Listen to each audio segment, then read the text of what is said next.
Testing, testing.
Good morning. Good morning, everyone. If I could just get your attention, I just wanted to let you know we're going to start the committee in a couple minutes here. But I do want to let you know that obviously I want the folks that are actually here to speak to be in this room. But if you don't have a seat in this room or you don't have an intention to speak today before the committee, you can sit in and watch and listen to this meeting in the council chambers downstairs in City Hall. So you don't have to stand here on the edges of the building, on the edges of the room. Normally for a larger meeting, a meeting that we have a lot of speakers, we would move to council chambers. The reality is the speakers list actually isn't that extensive in terms of not being in this room. There's enough room in here to accommodate all the speakers and some spectators. But obviously we have a bit more people than that today. But you can enjoy this meeting in the comfy confines of the council chambers, also known as Andrew Hayden Hall, downstairs. So if you'd like to do that, you can do that. It's just across the overpass, around the corner, down the stairs. And I think there are people down there to let you know. They have it, the YouTube video is being shown on the screens, and then they have the audio piped in. What? Oh, sorry, it's only the audio. They don't have the YouTube. If you happen to own a smartphone, you could probably watch the audio though. Thank you.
All right, good morning, everyone. Welcome to the Tuesday, April 6th meeting of the committee formerly known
As part of our analysis and due diligence in exploring contract options in light of the continued uncertainty in provincial legislation, staff also conducted an industry scan of municipalities in Ontario to understand if they have experienced similar price increases with recent collection contract renewals.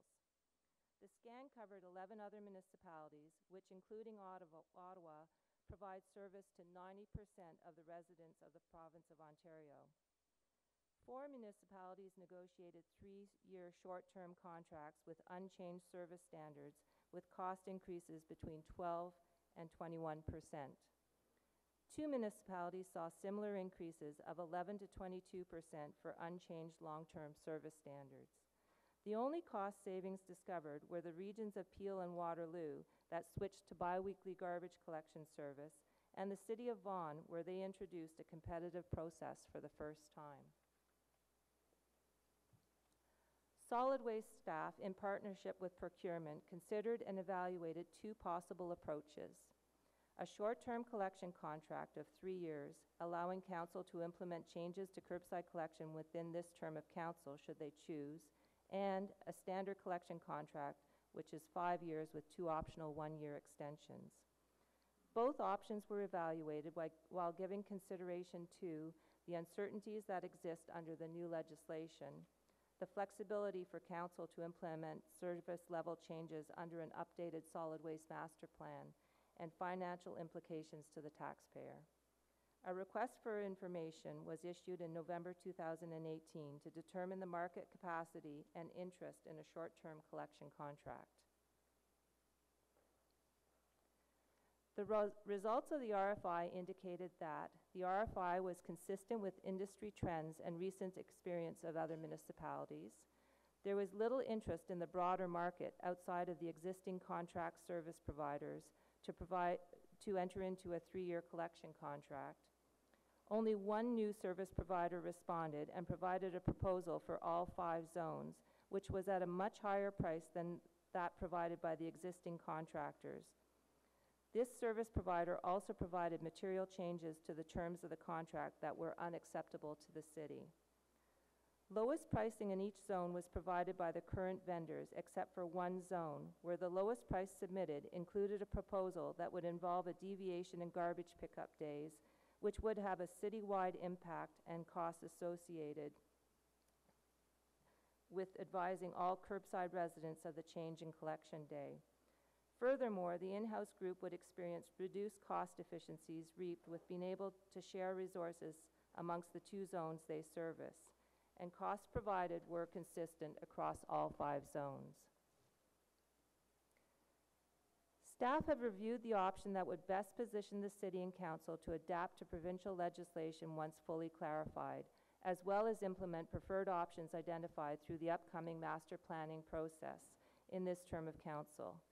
Staff recommend going with a short-term 3-year contract. The benefits of this option are: Council has the flexibility to implement recommended changes identified in the Solid Waste Master Plan that are expected in late 2021. Council has additional time to understand provincial direction. This aligns with expiry of the Materials Recovery Facility contract, and the approximate costs are known. There are also a few risks for consideration. There is limited ability to change collection service levels until 2023. This means that any changes identified during the Solid Waste Master Plan updates must respect the contract terms and conditions of the contract until 2023. There is no guarantee of direction being established by the province during the 3-year contract period. While we are confident that the prices we receive through the RFI are competitive, we do not know the cost impact that there would have been for a 5-year contract. Based on the pricing submitted through the RFI process, we know that there will be an increase in costs, with the average increase being approximately $3.1 million per year above the current contract price. This equates to less than $11 per year for the average homeowner, which, as you see in the chart displayed, breaks down to about 90 cents per month per household in the first year. There is a need for the in-house group to purchase some new vehicles, as some of the fleet has reached the end of their life cycle. Some of the vehicles are up to 12 years old, and the majority of them are 6 years old and have been servicing over tens of millions of kilometers over the term of this contract. 19 new vehicles will be required for the city's in-house group in the first year of the contract. Some of our external contractors will also be required to replace some of their aging fleet, and these costs are reflected in the prices submitted through the RFI. In order to proceed with the purchase of new vehicles for the city's in-house group, staff require an increase in the 2019 Life Cycle Renewal Fleet Capital Authority of $4 million, which will be funded from the Fleet Vehicle Replacement Reserve Fund for the replacement of 14 vehicles, and also require an increase to the 2019 Solid Waste Fleet Growth Capital Authority by $1.5 million, funded from the Solid Waste Capital Reserve Fund for these 5 vehicles. This represents no tax pressure in 2019, as these purchases are being funded through the tax reserve. According to a business case prepared by Fleet Services, replacing this aging fleet of vehicles will result in an anticipated savings of $6.3 million in maintenance costs over the term of the contract. If approved by Committee and Council, the General Manager of Public Works and Environmental Services will work with Legal Services and Supply Services to negotiate and finalize and execute the new curbside collection contract with the current service providers. Staff will also work closely with Supply Services to purchase 19 new vehicles required for service within the first year of the contract. Also, as previously noted, staff will be bringing forward a report later in Q2 of this year that will outline at a high level the elements that will be incorporated into and evaluated during a master planning process.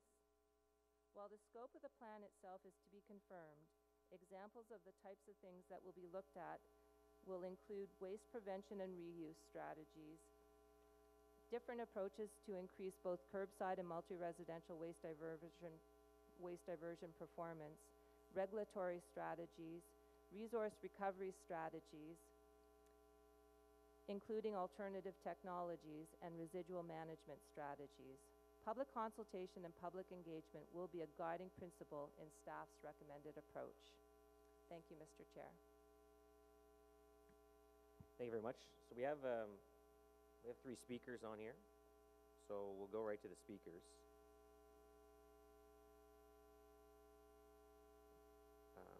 Just before we do that, just to be clear about what this is and why we're here, just to summarize, it's really about what's in the best interest of the city long term. So we could go out and do a procurement, but you're looking at a likely increase in cost if we do that, and also you're looking at 5-6 years down the road where we expect quite significant change in this industry in the next 3 years.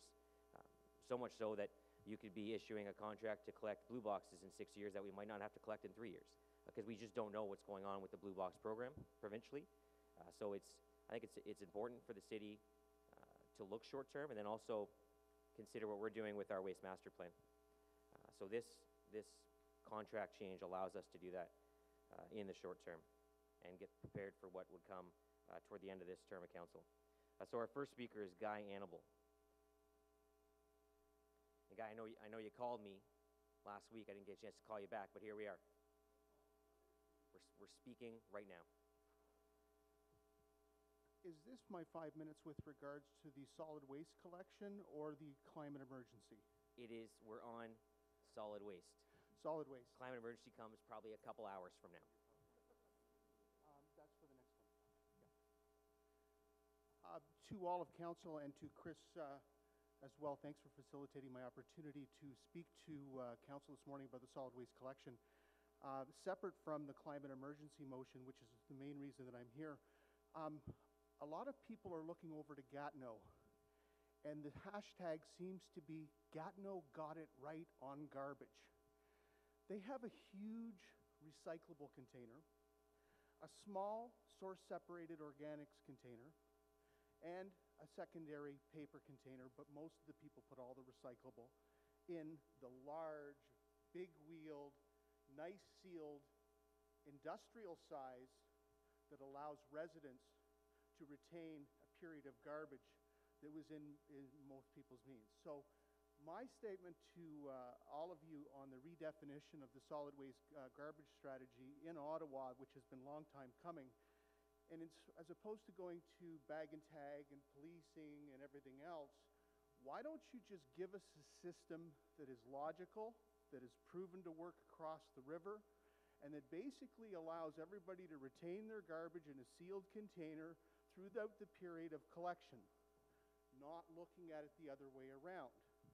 The dual bin stuff, I get garbage picked up every week, we get recyclables picked up every week, and it's in a container that is very, very amenable to the lifting of the container into the vehicle by the driver. So there's some health and safety issue additives that staff should look at in dispensing the big recyclable container or the bigger garbage container, because that's really what it's all about. We have too many trucks traveling around too much time picking up too little garbage, and that is a fact. And the Orga World deal is a perfect example of that, which is still yet to be reviewed by full term of council in 2014 to 2018, and we are still waiting for the execution of one of the 5 recommendations that Ken Hughes made on July the 14th, 2014 in his full report to city staff and council. But management agrees with all the recommendations, but unfortunately, we're very short on execution in this city. I look forward to speaking to the council or answering any questions with regards to solid waste collection, or again, I'd look forward to any questions regarding the climate emergency, which is really why I'm here. But I thought I'd put my 2 cents in on solid waste. Sure. Gatineau got it right. Right, well, Gatineau also does clear plastic bags, and they do police, so. And they truck the garbage across our river through the Snake every morning. Right. Let's not forget that, eh?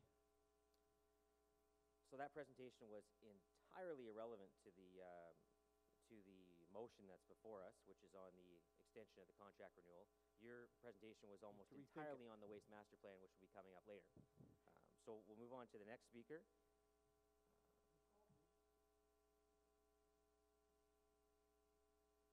Radha Subramani and Jillian Coe.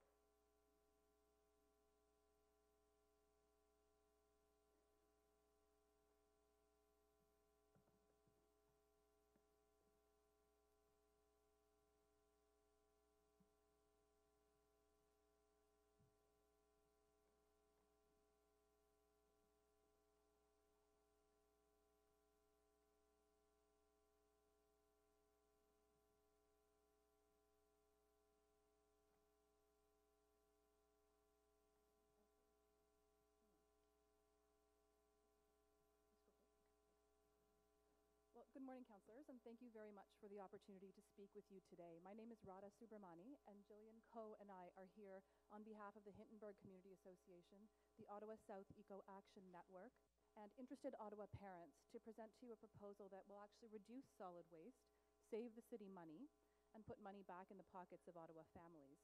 We think it's a win-win-win proposal, and our ask today is simple. As part of your upcoming deliberations for Ottawa's next solid waste master plan, we would like you to consider an incentive for cloth diaper use as part of your strategy. It's actually quite relevant to the presentation you heard just before in terms of next steps. And it's quite easy. It's a simple proposal. Based on information we received through the City of Ottawa, we estimate that the city currently spends about $177 a ton overall on waste removal. There's also a weekly diaper pickup service that's used by 9,300 families. This was instituted, we understand, as a response to moving to bi-weekly garbage pickup. However, this service alone costs the city $260,000 per year. Diapers are the 3rd largest household contributor, to landfills, and can make up to 50% of a family's household waste. It seems incredible, except to those of you who have young children or who remember those days. We estimate that the city could save at least $70,000 per year and divert 686 tons of waste yearly by offering an incentive program to families to switch to cloth diapering. These programs are used already quite successfully in other cities in Ontario and in Quebec, where the increased awareness of cloth diapering has actually led to a number of Canadian businesses being set up to serve the market. So what's our math? Various studies seem to indicate that each child in disposable diapers creates approximately 3.43 tons of waste per year. Offering a financial incentive to 200 families would divert 686 tons of waste that would otherwise cost about $120,000 per year to remove. Our proposal is for an incentive of $150 per child and $250 per child to families who could demonstrate need. We propose 200 subsidies per year be available through a pilot program, bringing the cost of the program to about $50,000 a year, including administrative costs, which would save, based on the cost of the waste removal of those diapers, about $70,000 in the first year alone. We wanted to focus on the savings to the city, but it's clear that Ottawa families benefit as well. While the upfront costs of cloth diapers are higher, the savings over time are significant. It can cost between $300 and $600 new, but it lasts through multiple children. Families spend anywhere between $800 to $2,000 a year on disposable diapers. As a side note, we've only calculated your savings for the first year of a pilot program. Cloth diapers can be used for multiple children, so there's likely a multiplier effect through this program, both on the waste diversion element as well as in your cost savings. In short, we think this is a winning proposal, saving money for Ottawa families and the city, with significant environmental benefits, including contributing to reducing the use of single-use plastics. So we will probably be back as part of your consultations on the solid waste master plan, but we wanted to present this to you today and leave it with you as an idea for your consideration. Thank you. All right, thank you. You're correct. The right time for that is during the solid waste master plan. What's before us today is an opportunity to either extend the current contracts or to not extend them and to go out for a full RFP. The timeline for our waste master plan does not align with the need to renew the contracts. So there's no real time to get things in place to change anything in our current contracts if we're going to extend the contracts. But again, there will be time to do that before the next contract extension, which would be toward the end of this term. Thanks. Or the next new contract renewal, sorry. All right, so our next speaker is Angela Keller-Herzog.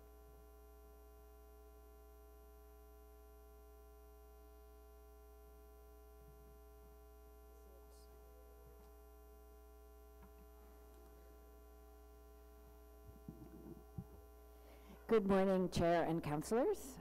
My name is Angela Keller-Herzog, and I'm here this morning speaking to you as an individual resident. I have noted with interest the document regarding solid waste residential collection contracts renewal, upon which we are deliberating today. So I think I'm going to be fully on topic regarding this agenda item.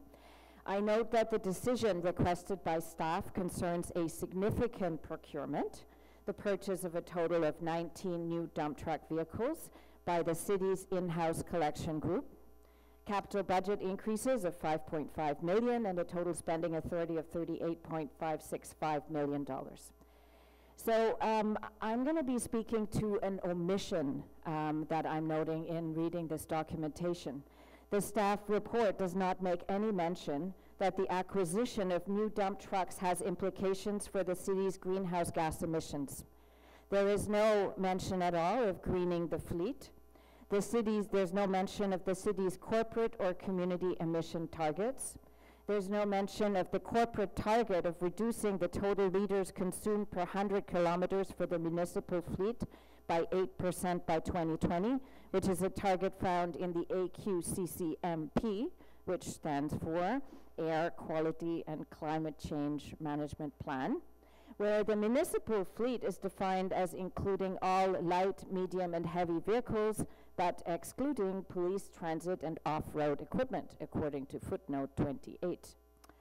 It also doesn't make mention of a document called the Sustainable Purchasing Guideline, which looks like this, which was published in 2013, where this document recommends incorporating assessment of total cost of ownership of an asset into the procurement decision-making process, which basically means taking into account the life cycle costs.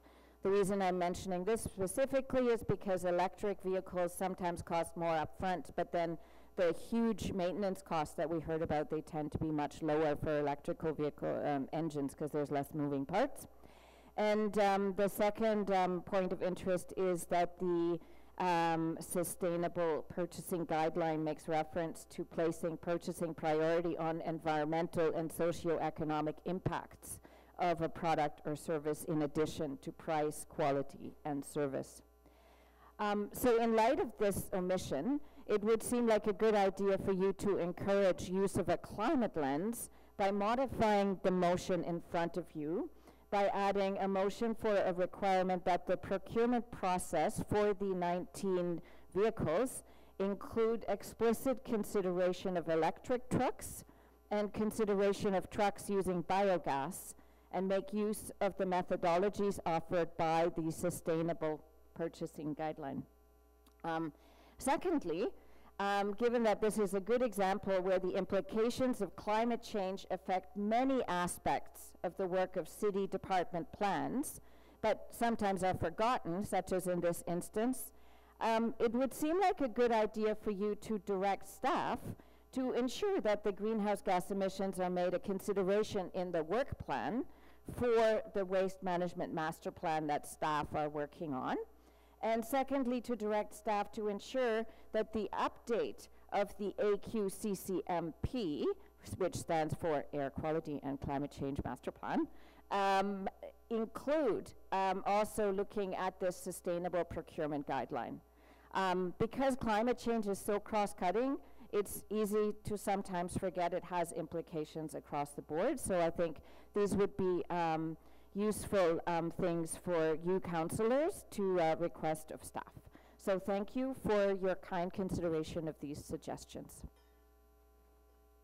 Thank you. Councillor Brockman, question for the delegation? Yes, thank you, Mr. Chair, and thank you for your presentation today and some emails we've traded over the last week, and especially for raising, in the context of the report before us, the importance of the green fleet. We're going to get to some questions to staff in a minute, but just to you, are you aware of any municipalities in Canada that are using green garbage trucks, particularly? You referenced dump trucks, but I think you mean garbage trucks. Mm-hmm.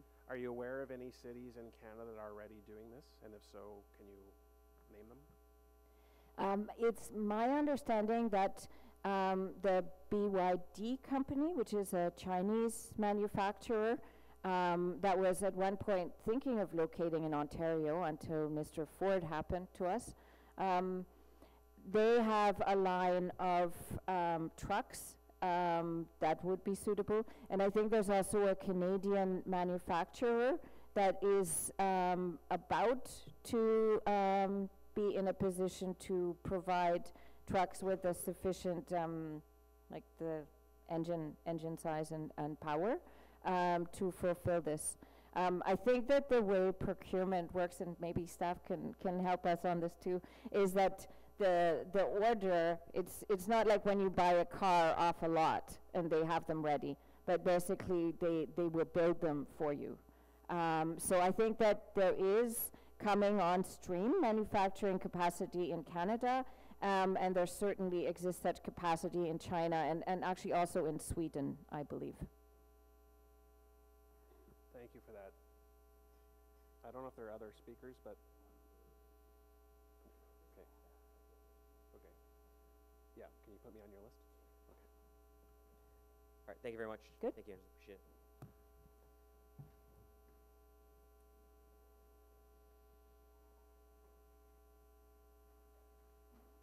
And we do have another speaker who registered, Kathleen Eglin,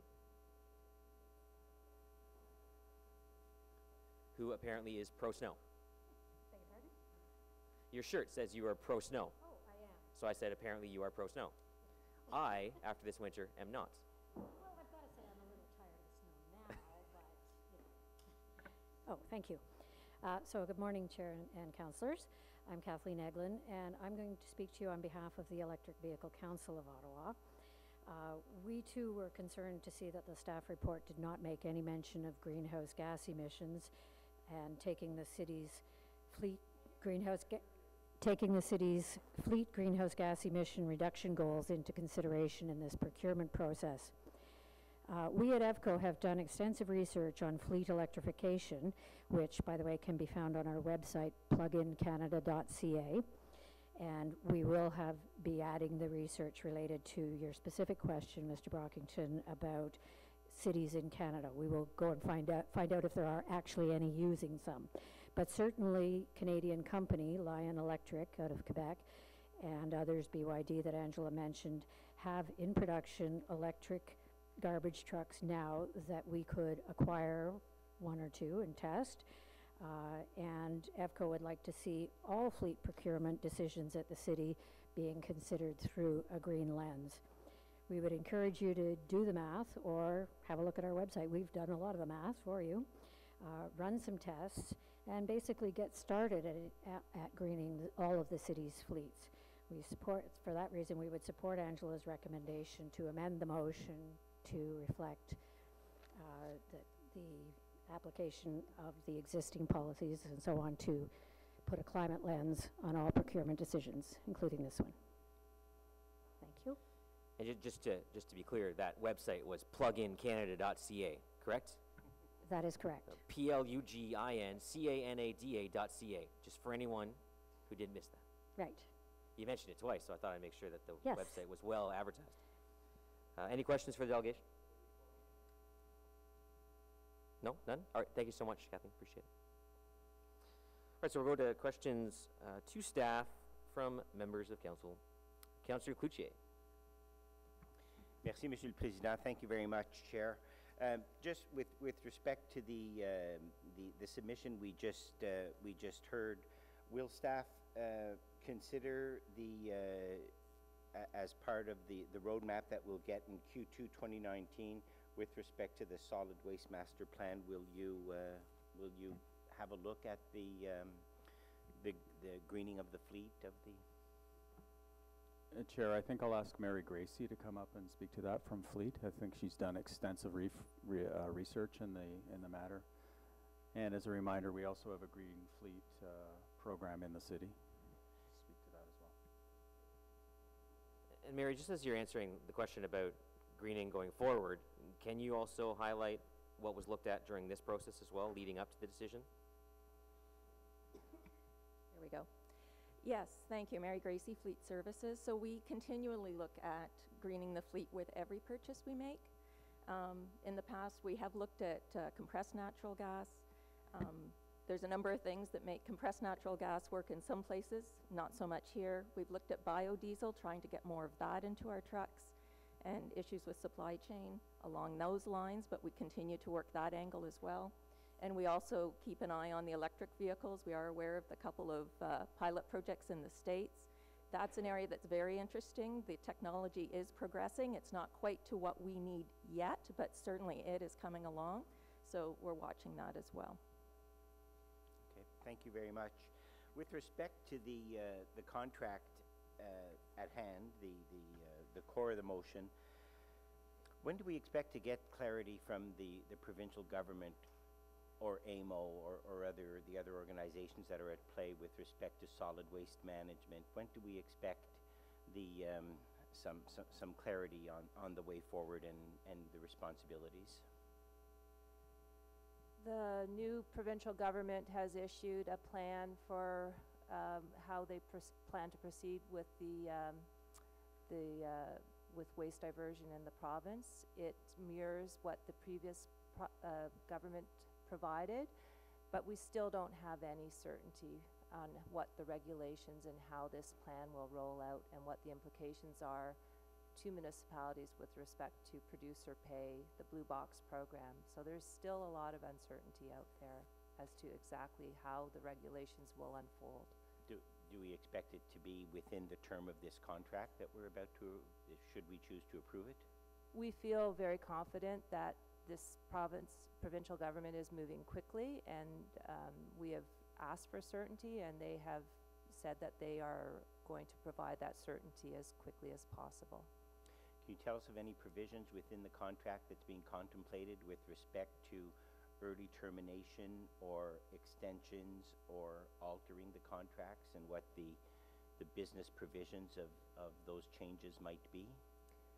So the extension of, or the 3-year contract that we're bringing forward today for approval, it has some flexibility, but basically it will allow us some opportunity to potentially make changes like clear bags or bag limits, but we won't be able to make any full-scale changes like containerized collection or other things. That will have to come through the master planning process. So should we be required by the provincial government to make changes ahead of the expiry of this contract, which you don't anticipate but might be possible? What would our fallback position be? So if you're talking about producer pay, so if those changes were to come into effect, I mean, there's off-ramps that we could negotiate with the contract, but the reality is the province is only contemplating things like producer pay by 2023, which aligns to the end of this contract. So we are trying to align to where the province is trying to get to. Okay, thank you. Thank you. And just, Mary, while you're still here, can you just touch on some of those other technologies, biodiesel, for instance? I mean, we see it in other municipalities. I know down in some of the southern states, you see a lot of fleets are fully on biodiesel. Can you just explain how that could work here, or maybe how it doesn't work here? Sure. Ontario, to begin with, does have a 4% minimum amount of renewable content in diesel. So there is a certain amount that goes into our supply lines as is. To increase that, biodiesel can only be used in summer months. It turns waxy as soon as it gets cold, so you can really only use it in the summer.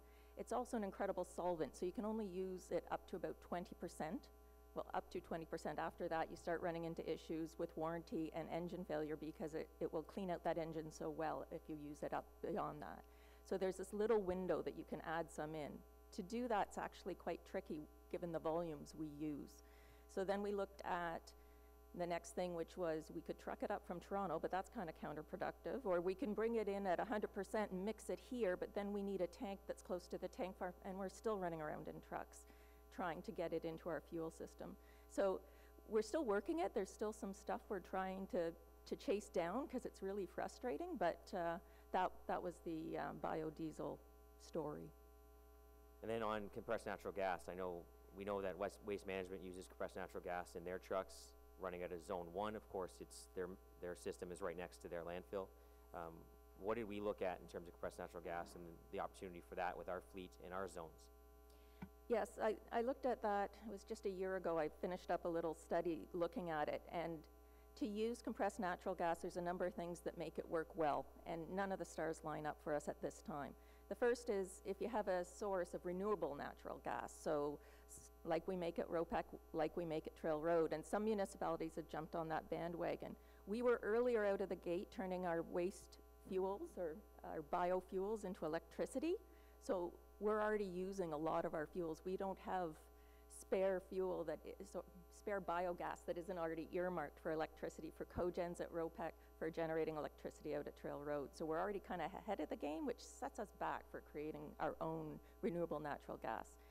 Without that, you're only looking at 13% reduction in GHGs by going to compressed natural gas. And to get that, we have to change out the whole fleet to compressed natural gas trucks. That's $35,000, $40,000 more a truck. But that's not the major price. It's really the distance that our repair facility is to the main pipe. To get the right capacity coming in is expensive. And then the garage itself, you know, propane sinks, natural gas rises. We have to mod the whole garage. And it's a large facility out there. So that's, again, more than the average municipality would face. So there was a number of different things. The other thing is we'd have a second fueling system. So some of the companies that have gone to this, they tend to produce their own natural gas. They have one fueling system for their natural gas trucks. We already have two full fueling systems because we have the one for the rest of our fleet. So it'd be duplication as well.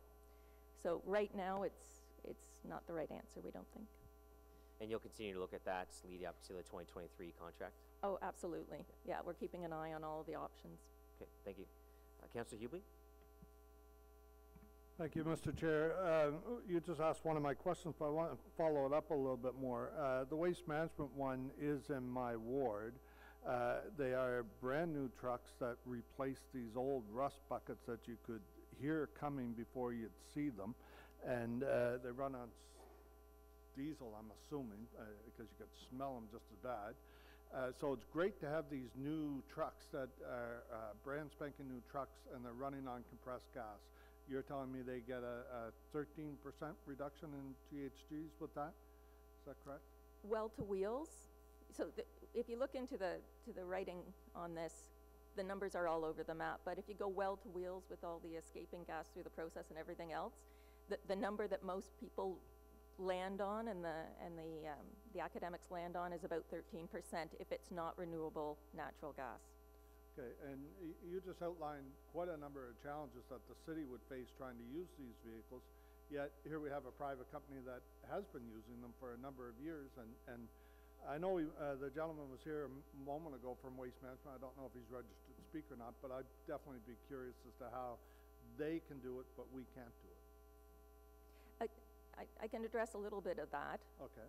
So in many cases, it's more of a business decision. They're in that business only. They've got unique fleets. They're closer to the right pipes. They can generate their own natural gas as a company. So there's a couple of things going on there. Their garage, we went out and toured it and checked in with their techs and everything to see about maintenance costs. And their garage operation is smaller. Again, ours, where we fix our trucks, is very large, and you'd have to modify the whole thing. So we've got this very large garage, so there's a number of things that go with that. Okay. So when we did the previous contract and when we're going to do this contract coming up, not this short extension, because I believe that's just renewing the companies that are already servicing, correct? We're not changing over any companies? Is that correct, in this extension? So when we do the new one, for example, are we going to encourage the bidders to switch their fleets to something more environmentally friendly? Will there be like some sort of incentives in the procurement process to have companies do this? Chair, we can certainly look at ways to encourage greening of fleets in our contracts, and there's certain, I know Mr. McDonald would say there's certainly levers we could put into the next contract to do that.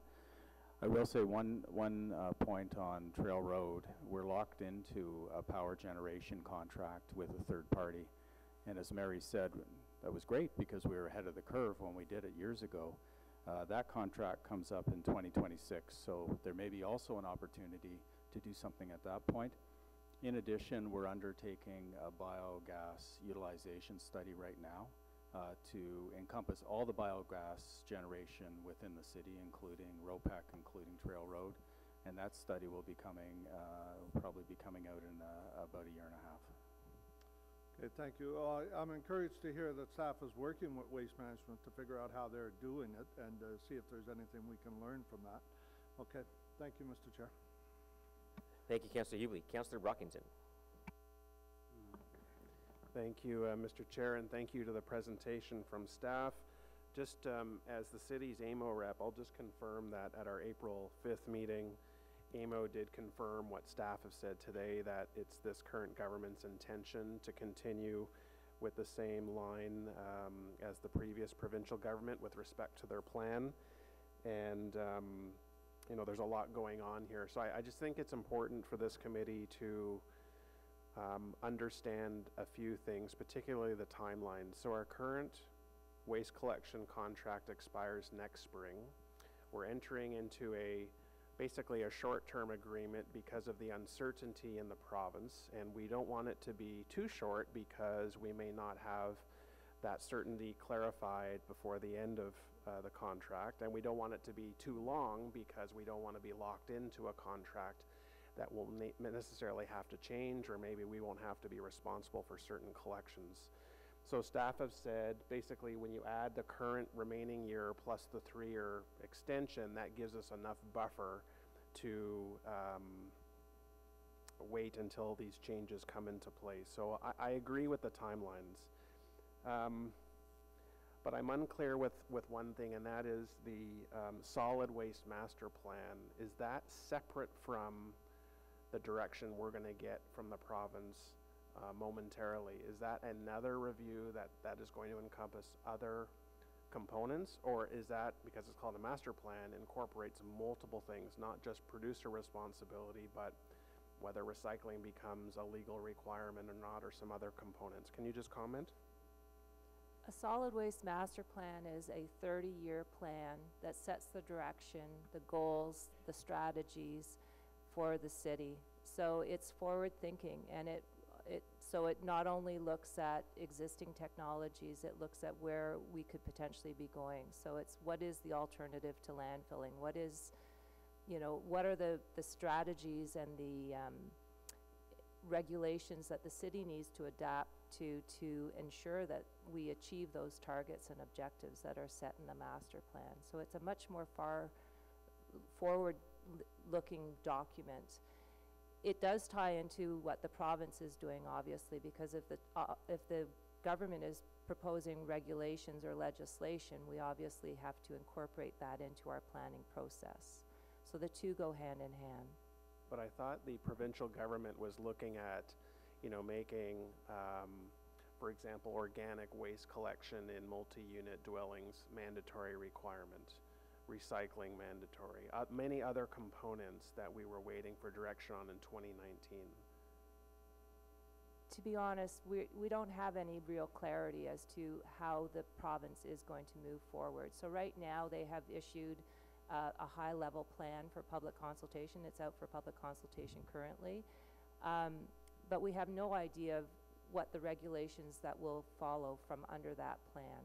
And so, yes, at a high level, we know that they are planning on banning organics from landfills by 2022, but we don't know what the strategies in the legislation that will be following that proposal and how it will be enforced. Why does the contract you're asking us to enter into, the 3-year extension, not have an escape clause so that if provincial direction comes sooner than expected and we're not required to provide certain level of service, that we're not stuck with those costs for a period of time? Mr. Chair, the contract would include a termination for convenience provision. However, when exercising those, the city would be responsible for any costs incurred by the suppliers. As well, as soon as we're introducing risk into the procurement process, the bidders will be transferring that risk to the city in the form of increased costs. But you're saying that opportunity will exist in the contract? That's correct. And even though we may have to assume some additional costs, is it still a net benefit to the city?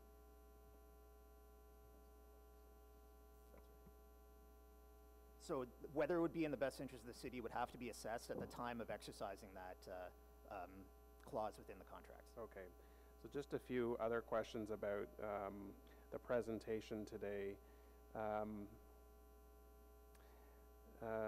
There was a comment that the purchase of the new trucks will yield a maintenance savings of $6.3 million.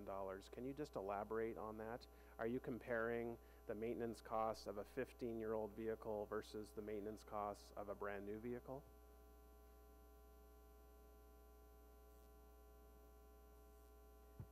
Just waiting for Don Donnell to come down. He's in charge of fleet management at the city.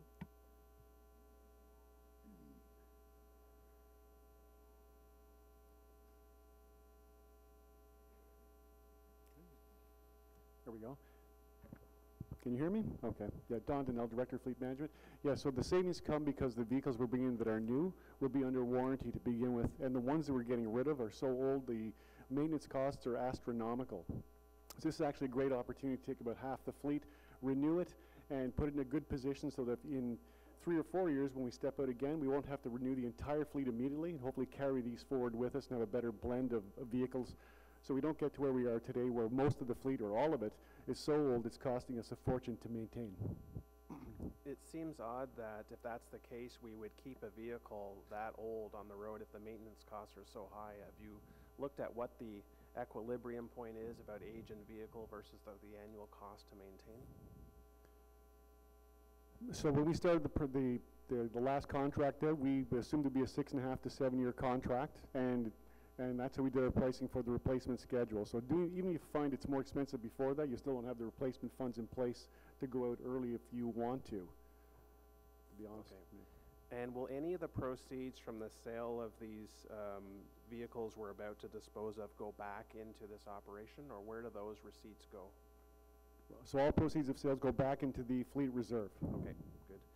I think I also heard that there were 2 municipalities that are moving from weekly garbage pickup to every 2 weeks. And there, I assume we're going to have a surplus of garbage trucks. Is there any opportunity to acquire second-hand garbage trucks that are not 15 years old that may be in the City of Ottawa's interest to take over? If we become aware of that, we'll certainly look into it right away. No, but I thought I heard there are 2 municipalities that are switching from weekly pickup to every 2 weeks, which means they're going to have a surplus of garbage trucks.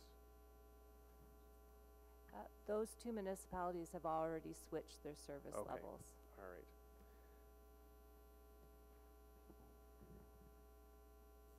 Okay, the last comment is not directly related to the motion, but some stats you gave us at the very beginning, which you've provided me, and I'll just repeat them. 53,000 tons annually of recycling collected in Ottawa, 82,000 of organic waste, and 138,000 of garbage. The goal of this committee should be to turn those numbers around, that really garbage should be the lowest amount of tonnage that we're collecting. And obviously recyclables and organics at the top of our list. As part of our solid waste master plan that we'll be looking at, that has to be the goal with respect to waste collection. So that's certainly one thing that concerns me greatly, and I want to make that one of my priorities this term of council, but we're going to be talking about that fairly soon within this term. But I just wanted to repeat that, Mr. Chair, for the committee, that still in 2019 our garbage tonnage numbers are completely unacceptable, and what continues to be put in the garbage that should be recyclable or part of organic waste needs to be something that the city prioritizes. Thank you. Thank you. Councillor Menard. Thanks very much, Chair. I just have a couple of questions. One about the service level review, and then secondly about the actual vehicles that we're planning on purchasing and what other options exist out there. So normally we would be doing a service level review before entering into this next phase of a contract, and that has been delayed since 2016. So when would the next service level review take place? After the 3 years is up, this extension is up? No, so typically we would start a service level review 2.5 years before we issue the next contracts.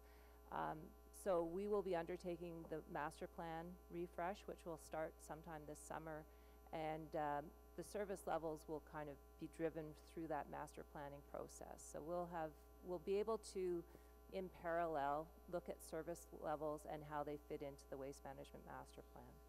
Okay, that's helpful. With regard to the vehicles themselves and a couple of presentations that we had, just from some of the research my office has done, it looks like there's other options out there for much sort of smaller garbage trucks, right? We use very big garbage trucks that take up a lot of room and are dangerous for folks on the road. So in Tokyo and Naples, they use small garbage trucks, just a little bigger than an SUV. I guess there's cab over trucks. So there's better visibility, better safety, maneuverability, and fuel efficiency. Vancouver uses cab over trucks. They have a flat face small garbage truck in its Olympic Village as an example. Raleigh, North Carolina has an F-750 garbage truck. They're bigger than the ones used in Naples and Tokyo, but they're still smaller and lower to the ground than what we currently use.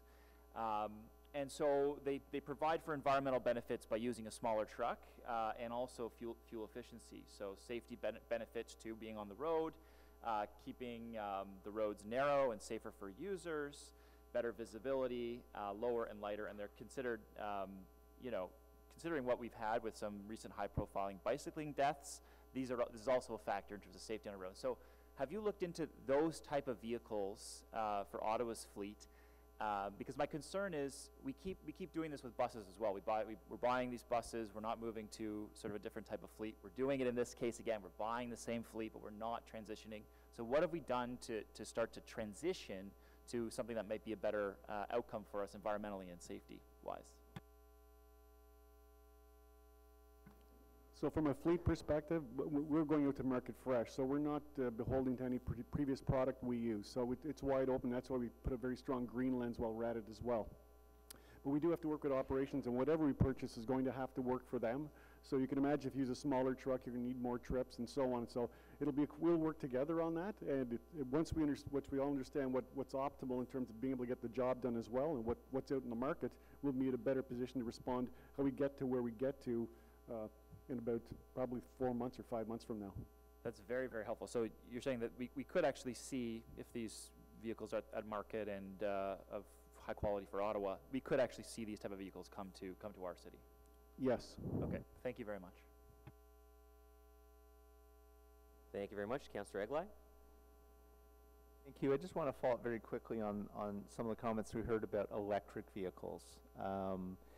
We've heard why compressed gas may not work, et cetera, I'm not sure we've really heard what the issues are in and around the use of electric vehicles in the city. Absolutely. So we did look at garbage trucks as well. They're doing a pilot, again, a much smaller one, so not the tonnage or the range that we would need here.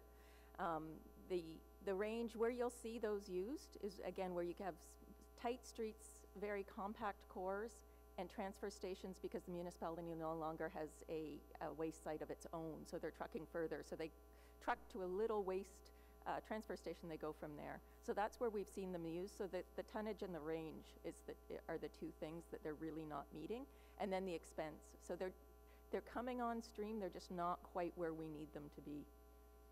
So you're saying where the electric vehicles are used, they use an electric vehicle to pick up the garbage, transport a very short distance, and then it's picked up possibly by a diesel or truck. So 18-wheeler to take it out to truck it to wherever they're going. Like in Toronto, it goes a bit of a distance to London. Yeah. Okay. So the electric vehicle, our issue is getting it from the core, for example, all the way out to Trail Road.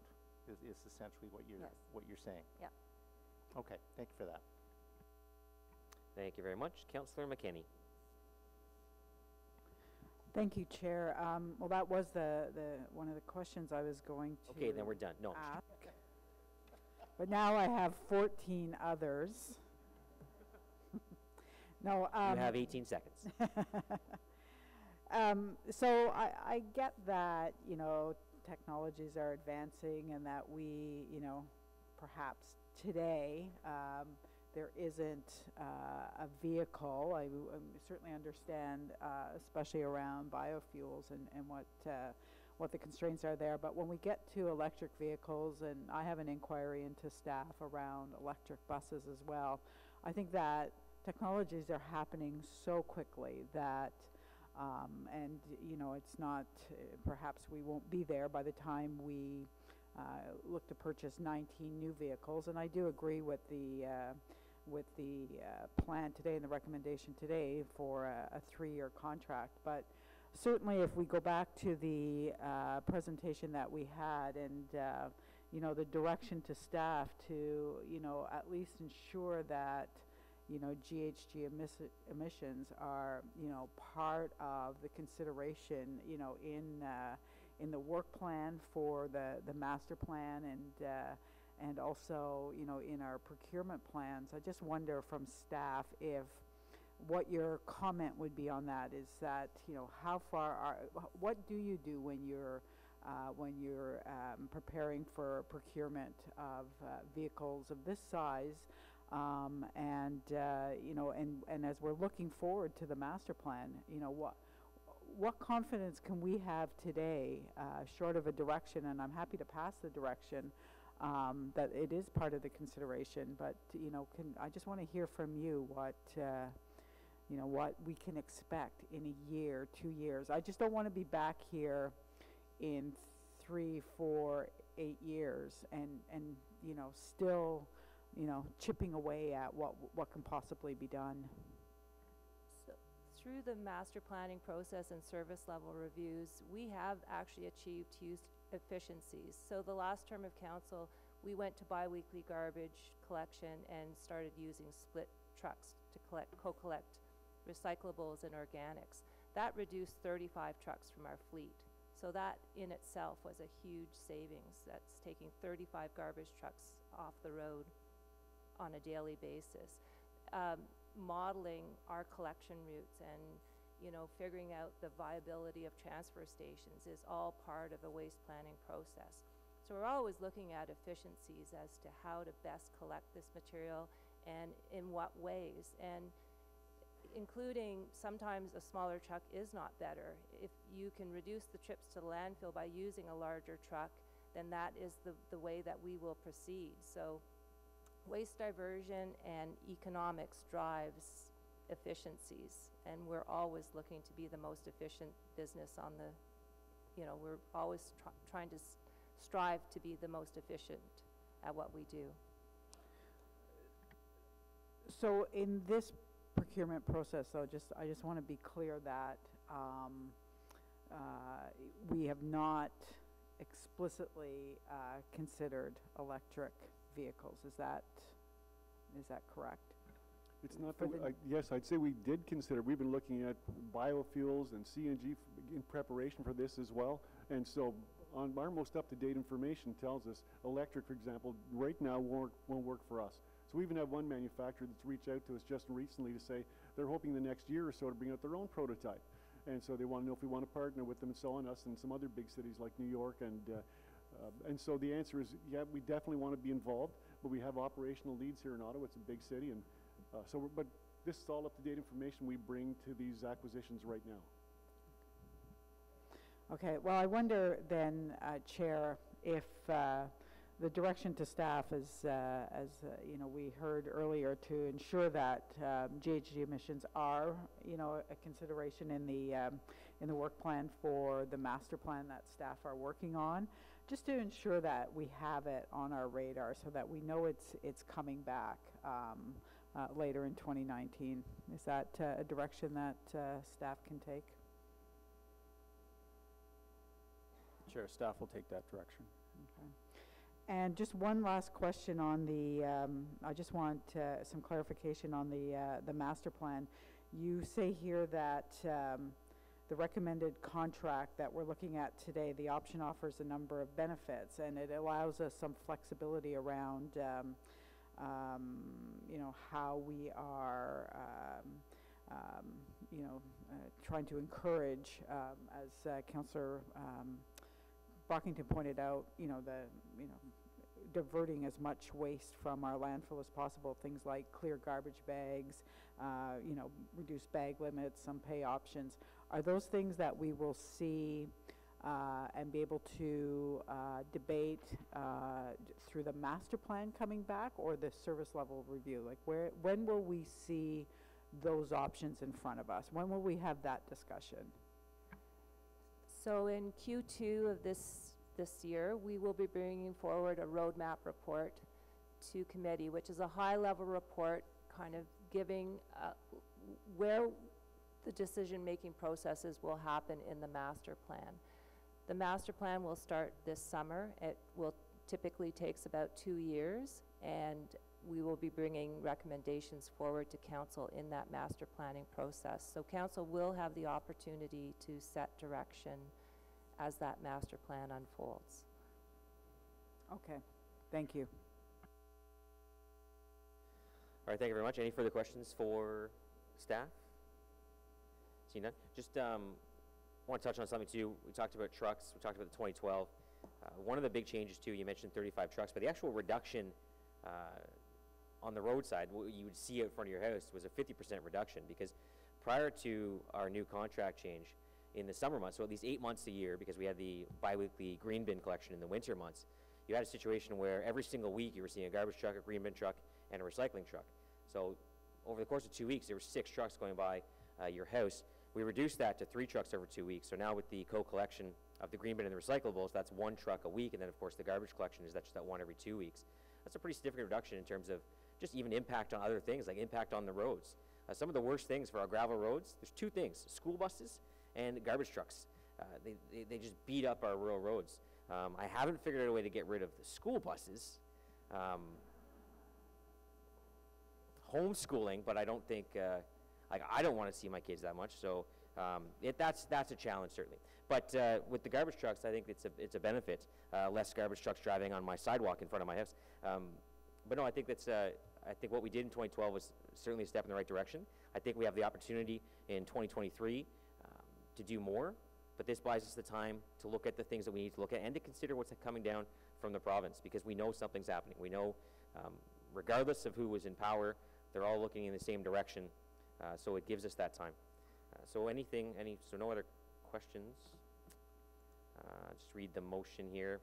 So at the Standing Committee on Environmental Protection, Water and Waste Management, recommend that Council delegate the authority to the General Manager of Public Works Environmental Services Department to negotiate, finalize, and execute a short-term 3-year curbside collection contract with each of the existing curbside collection service providers, including the in-house collections group, in accordance with Section 22(1)(d) of the procurement bylaw and as described in this report. And 2, subject to successful negotiations and execution of contract with the city's in-house collections group, approve an increase of $1.5 million to the 2019 solid waste fleet growth capital budget for a total authority of $1.95 million funded from the solid waste capital reserve for the purchase of 5 vehicles for growth, and an increase of $4 million to the 2019 life cycle renewal fleet capital budget, total authority of $36.615 million funded from the fleet vehicle replacement reserve fund for the purchase of 14 replacement vehicles as described in this report.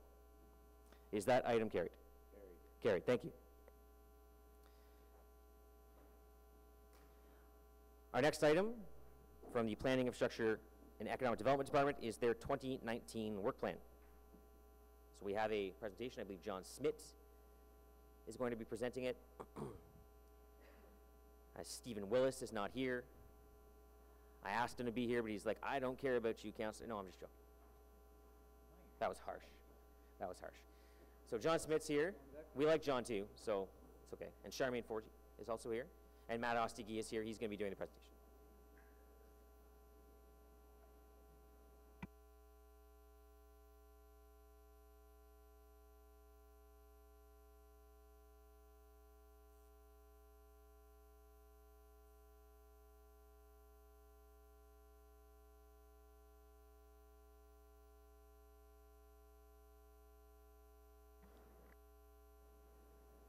Thank you, Mr. Chairman. So just a very high-level overview. This is the first year that we as a department have actually produced a work plan report that captures all of the work within the department. Typically, we would be reporting to 1 or 2 committees, the primary committees that we report to on the more significant items that we have in our work plan. And unfortunately, that doesn't really give a full context in terms of the work that's undertaken within the department with the various service areas that we have, the planning, economic development, long-range planning, infrastructure services, business support services, and the right-of-way, heritage, and urban design group. And this allows the various committees who we report to, and we report to a number of committees of council, and then also allows council to have a much better appreciation in terms of the breadth and magnitude of the initiatives that the department collectively is involved with on any given year. So we broke up the work plan report with various recommendations that actually try to highlight the specific items that are within our broad year work program for the department as a whole to the specific committees that we would be reporting to. So what we have for you today, Mr. Chairman, is an overview in terms of the items that would be coming forward to this committee. So the overall work plan responsibility for the Planning, Infrastructure, and Economic Development Department as it relates to items that come forward to this committee are developing, piloting, and monitoring environmental policy and programs. And we undertake this work in combination with other groups and departments within the organization, most notably Public Works and Environmental Services, who generally have operational responsibility over a number of items that touch on things that we're involved with on the environmental side of things. And then also our BEAM group in the Recreation, Culture, and Facilities Management group or department, dealing primarily with buildings and energy efficiency initiatives that might be employed as relates to the operation of city and corporate buildings. So the environmental policy projects that our department really has primary carriage over really fall into two streams. Those that relate to land use planning typically get reported through the planning committee, and an example would be sub-watershed plans, which are really constraint planning documents that are very much part and parcel of understanding how we manage and evolve and develop our land within the urban area as it relates to natural areas predominantly. The other area of environmental policy reports not related to land use planning, those are the ones that actually come forward to this committee, and those are the ones that we're going to be highlighting for you today, just to give you a general sense in terms of what you're going to be looking at over the course of 2019. So within the group, within the Policy, Infrastructure, and Economic Development group, most of this stuff ends up happening within my shop, the Economic Development and Long Range Planning group. The Rural Affairs and Natural Systems Unit, which was recently created to combine the Rural Affairs Office and then pulling the Natural Affairs group sort of to align more with Rural Affairs, given that there was a lot of synergies between those two areas. The types of things are the things that we're going to be bringing forward in 2019 are the ditch alteration policy, the urban tree conservation bylaw review, and that's a project that we're undertaking with our colleagues in Public Works. And the intent is to bring forward the policy recommendation in 2019 with the bylaw coming forward to committee and council in 2020. We're also undertaking a canopy cover study, which very much flows out of the Urban Forest Management Plan as a key direction that we need to undertake an understanding of what our canopy cover is. We've also got the staff response to the B City motion, which is on the agenda for today, and then an annual update of the Source Water Protection Plan. The Resiliency and Climate Change Unit, which is part of the Policy Planning Group within my shop, the areas that it's focused on is really on climate change and resiliency matters. And the key things that are going to be coming forward in 2019 from that particular group are the Air Quality Climate Change Management Plan, the 5-year review, which we had committed we would be doing, and this year is the year that review will be coming forward with adjustments to this AQCCMP. The Energy Evolution Final Report, we're also going to be providing a status update on corporate vehicle electric charging station policy, and initiating work on climate resiliency, and looking at climate projections with our broader partners across the region, in particular the National Capital Commission and the federal government. And then finally, the Infrastructure Services Group, which is headed by Alain Gontier. They have a few policy-related type projects that fall within their mandate that would be reporting through this committee, and those include the Eastern Subwatershed Stormwater Management Retrofit Study, Pinecrest Creek Westboro Stormwater Management Guidelines, and a Green Building Report, which is really focused on sort of corporate green building as opposed to city-wide green building, which is something that falls more under building code services and provincial legislation. So that, Mr. Chairman, is a high-level overview in terms of the work plan items that are part of that broad work plan for the department that we're going to be coming forward to this committee on over the course of 2019. Great, thank you. I appreciate that. I think it's important to provide context on what this committee is doing, what we plan to look at the rest of the term of council. Certainly with some of the discussion that we'll have today, I think the work plan feeds into that. It secures the reality of what we're actually doing here compared to maybe some other municipalities that aren't covering as much as we're trying to focus on. So I don't think there's any questions to staff on this, but I do appreciate you taking the time and providing that overview of the work plan, and we can receive that report. Oh, sorry, we have a motion, sorry, because there is a reporting back, and there is a motion on the reporting back. So if you could move that motion, please, Councillor Eglai. Yep, no problem at all, Mr. Chair. I don't know if it's on the screen or not. Do you want me to read the whole thing? Yeah. Okay. Whereas in May 2014, Ottawa City Council approved an updated air quality and climate change management plan, a framework for how Ottawa will mitigate and adapt to climate change over the coming years. And whereas the plan requires that a review and update of the plan occur after 5 years, and whereas a review and update of the of Air Quality and Climate Change Management Plan is currently scheduled to be brought forward to the June 2019 Standing Committee on Environmental Protection, Water, Waste Management. And whereas since the June timeline was proposed, there have been timeline revisions to 2 corporate initiatives that affect timelines for AQCCMP review and update. These include 1. Official plan update. The revised timelines for the official plan update commit bringing forward draft policy directions by September 2019. These draft policy directions will have a direct influence on the recommendations of the AQCCMP review and update, specifically the AQCCMP priorities for the next 5 years, 2019-2024, and will not be completed in time to inform the AQCCMP review and update if the report was to be brought forward in June. Phase 2 of energy evolution. Ottawa's Community Energy Transition Strategies staff are currently working with a consultant to complete an integrated modeling exercise that will identify what actions are required to meet the city's GHG reduction targets. This work will be the basis for setting the midterm greenhouse gas reduction targets as part of the AQCCMP review. An update will influence the priorities for the next 5 years. This modeling exercise will not be completed in time to inform the AQCCMP recommendations if the report was to be brought back in June. The Energy Evolution final report is on track to be brought forward by the end of 2019. Therefore, be it resolved that the Standing Committee on Environmental Protection, Water and Waste Management approved bringing forward the review and update of the AQCCMP to Standing Committee on Environmental Protection, Water and Waste Management by the end of 2019 instead of in June 2019 in order to align the AQCCMP with the outcomes of other corporate initiatives, primarily the official plan and energy evolution.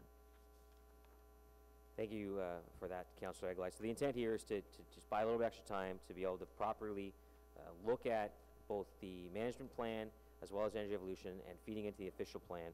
And in fact, a motion that's going to come later today feeds into this as well in terms of the timing required by staff to be able to achieve some of the reviews they're looking at before they come back to this committee and to council. So on that motion, carried, and on the report as amended, carried. Thank you very much. Item number 4 is the response to the B City motion.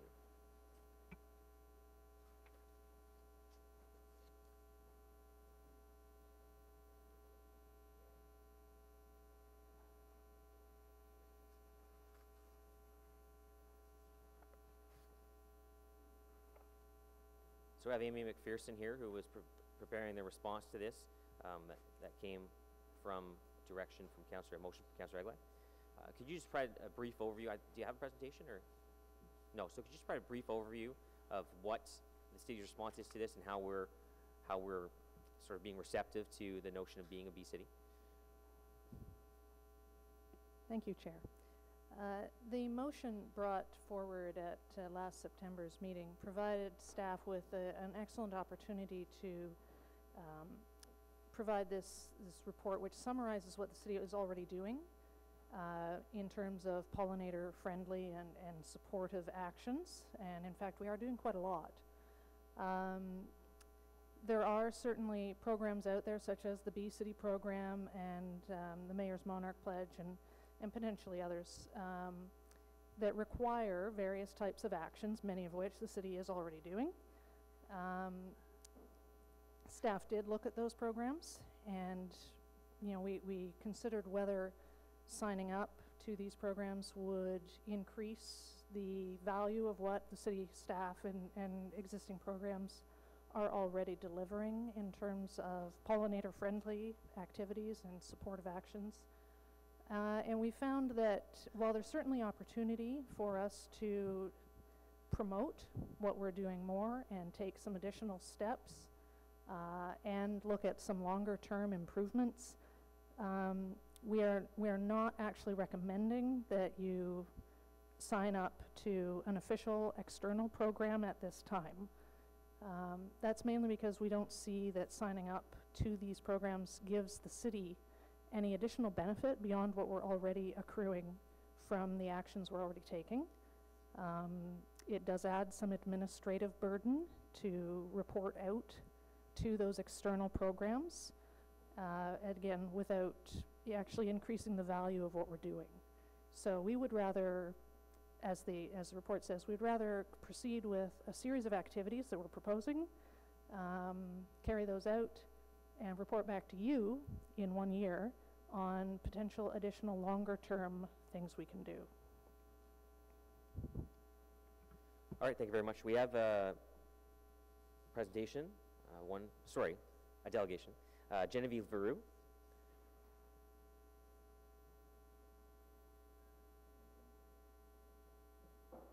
I said Genevieve. Is it Genevieve or Genevieve? Both are right.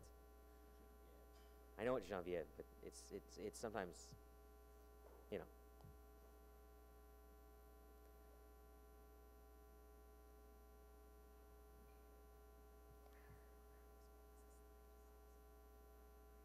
So since you're under the age of 18, you have 60 minutes to present to us.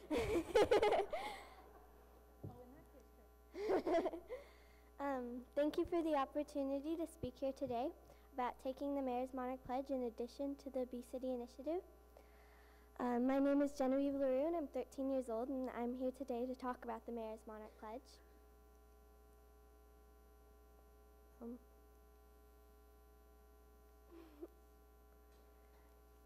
20 years ago, more than 1 billion monarch butterflies migrated from eastern Canada and the U.S. to spend their winters in alpine forests in central Mexico. By 2014, there were only 35 million monarchs left, a drop of more than 90%, and their future remains in peril. The good news, community leaders from all 3 countries have begun taking action to help bring monarchs back from the brink through the Mayor's Monarch Pledge. Created by the U.S. National Wildlife Federation, the program has expanded to become a tri-national program, promoted in Canada through the David Suzuki Foundation. Through the Mayor's Monarch Pledge, more than 100 communities have committed to create monarch habitat and engage their residents in educational and conservation projects, including several Canadian cities from Leamington, Thunder Bay, Markham, and Montreal.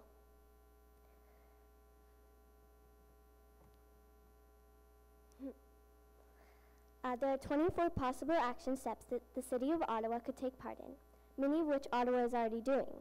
The City only needs to do 3 of the 24 possible actions to take the pledge. With no additional costs and simple reporting, I believe that the Mayor's Monarch Pledge would be an easy and effective way to help save the monarch butterfly. Why is it important for Ottawa to take the Mayor's Monarch Pledge? The monarch butterflies that migrate down to Mexico were born in Canada and the Ottawa area. That means that if nothing is done to help the monarchs here in the beautiful city of Ottawa, there won't be enough monarchs to migrate down to Mexico. By officially taking the Mayor's Monarch Pledge, Ottawa will receive good publicity and helpful tips from supporting organizations. This is the migratory pattern of the monarch butterfly, so they start in Ottawa and they go all the way down to Mexico for the winter. There were 6.05 hectares, 15 acres, of dense monarch butterflies overwintering in Mexico this year, which is the best amount since 2006. We're hoping for another good year in the winter of 2019 and 2020, and Ottawa could help. There's been a 90% decline here on the East Coast, mainly due to pesticide use, habitat destruction, and shortage of milkweed and native nectaring plants. Participating municipalities will be asked to complete at least 3 action steps from the NWF list of 24 actions for municipalities in the next year. Cities that take on 8 or more will be added to the Monarch Leadership Circle, and any city that completes all 24 actions will become Canada's first Monarch Champion City. Once a community has taken the pledge and specified which actions it will take, NWF will share best practices, online resources, email updates, social media, and webinars. We have to take action now. The monarch butterflies need our help, and taking this pledge is the easiest way to help the monarch butterflies and on other pollinators and encourage other communities to do their part as well. Thank you. Thank you very much.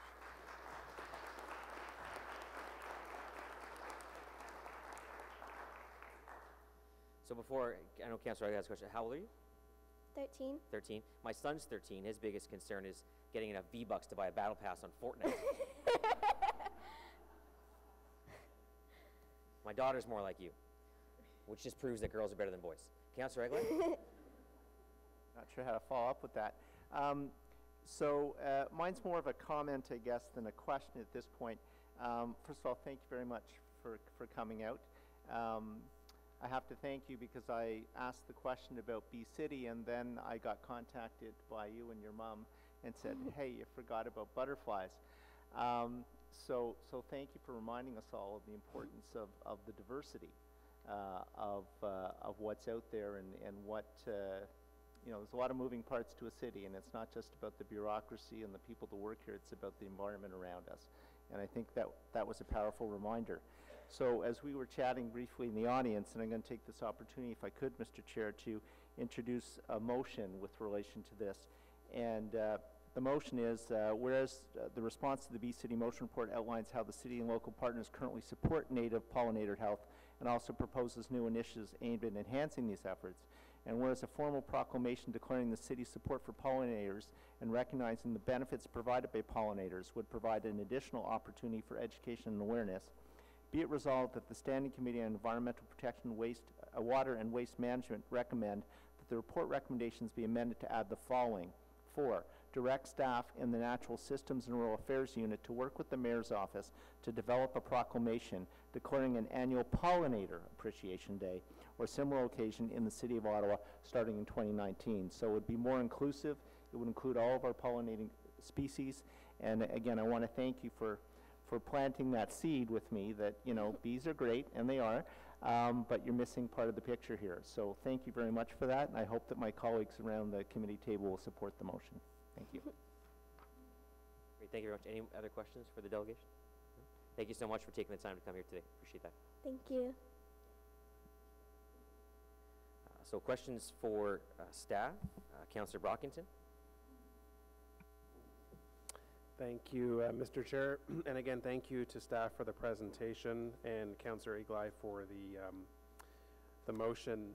I've always been frustrated. I have a community center. I have a number in my ward, but one in particular that has a significant amount of milkweed, and every year it gets plowed over by city staff. They, despite multiple requests from my office to preserve the milkweed, every summer it gets completely mowed over.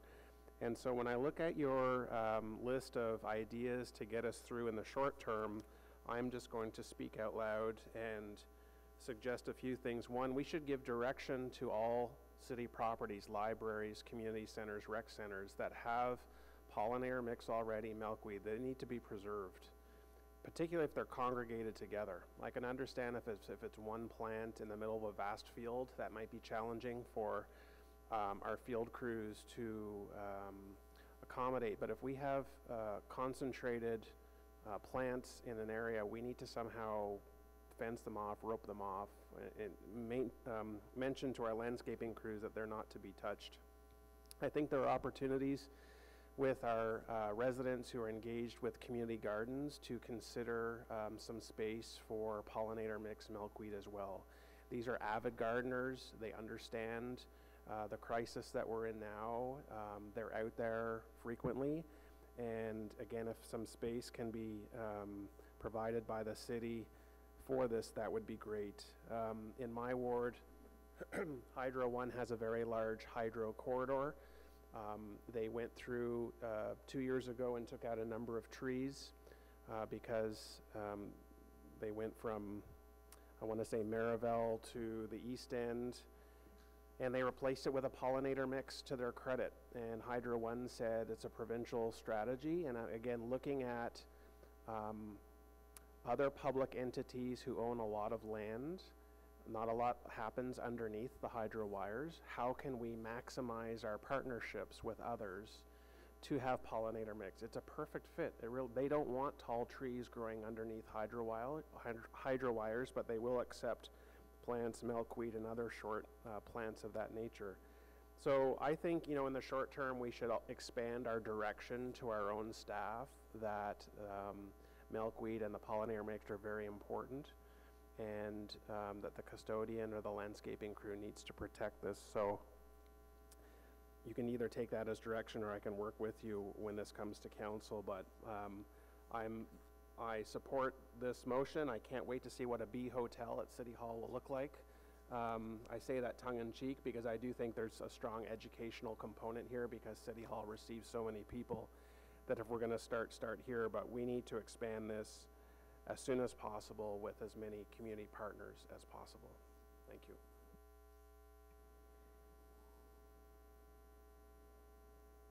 Thank you very much. I don't think it's... Yeah, Mr. Chairman, I think we'll take that as direction. This is entirely consistent with the overall suite of SOAR approach that we're looking at here, and we can dialogue with Public Works and incorporate that as part of the overall package moving forward. All right, thanks very much. Councillor McKinney? Thank you, Chair, and thank you for this report. I continue to be somewhat disappointed that we did fall short of actually becoming a formal bee city. And I mean, the biggest reason, we have a lot of plans at the city. We have a housing and homelessness plan that we, didn't report back on often enough. So by the time we knew what was happening, housing and homelessness had become more of a crisis, and we weren't able to adapt. We were to report back on our GHG emissions. That didn't happen. It's easy with everything that's happening at the city. It's not a criticism of staff in any way, but it is easy with everything that happens in a bureaucracy the size of the City of Ottawa for us not to keep ourselves accountable, and reporting back does that. An annual reporting back lets us know how we're doing, and as far as I can tell, there's certainly no additional cost to becoming a bee city. There are, I think, 17 in Ontario alone. 10-page application once a year. That wouldn't be much more onerous, I don't think, than even this report was. So I just wonder, what the rationale for not, formally including Ottawa as a participant in the Bee City program was.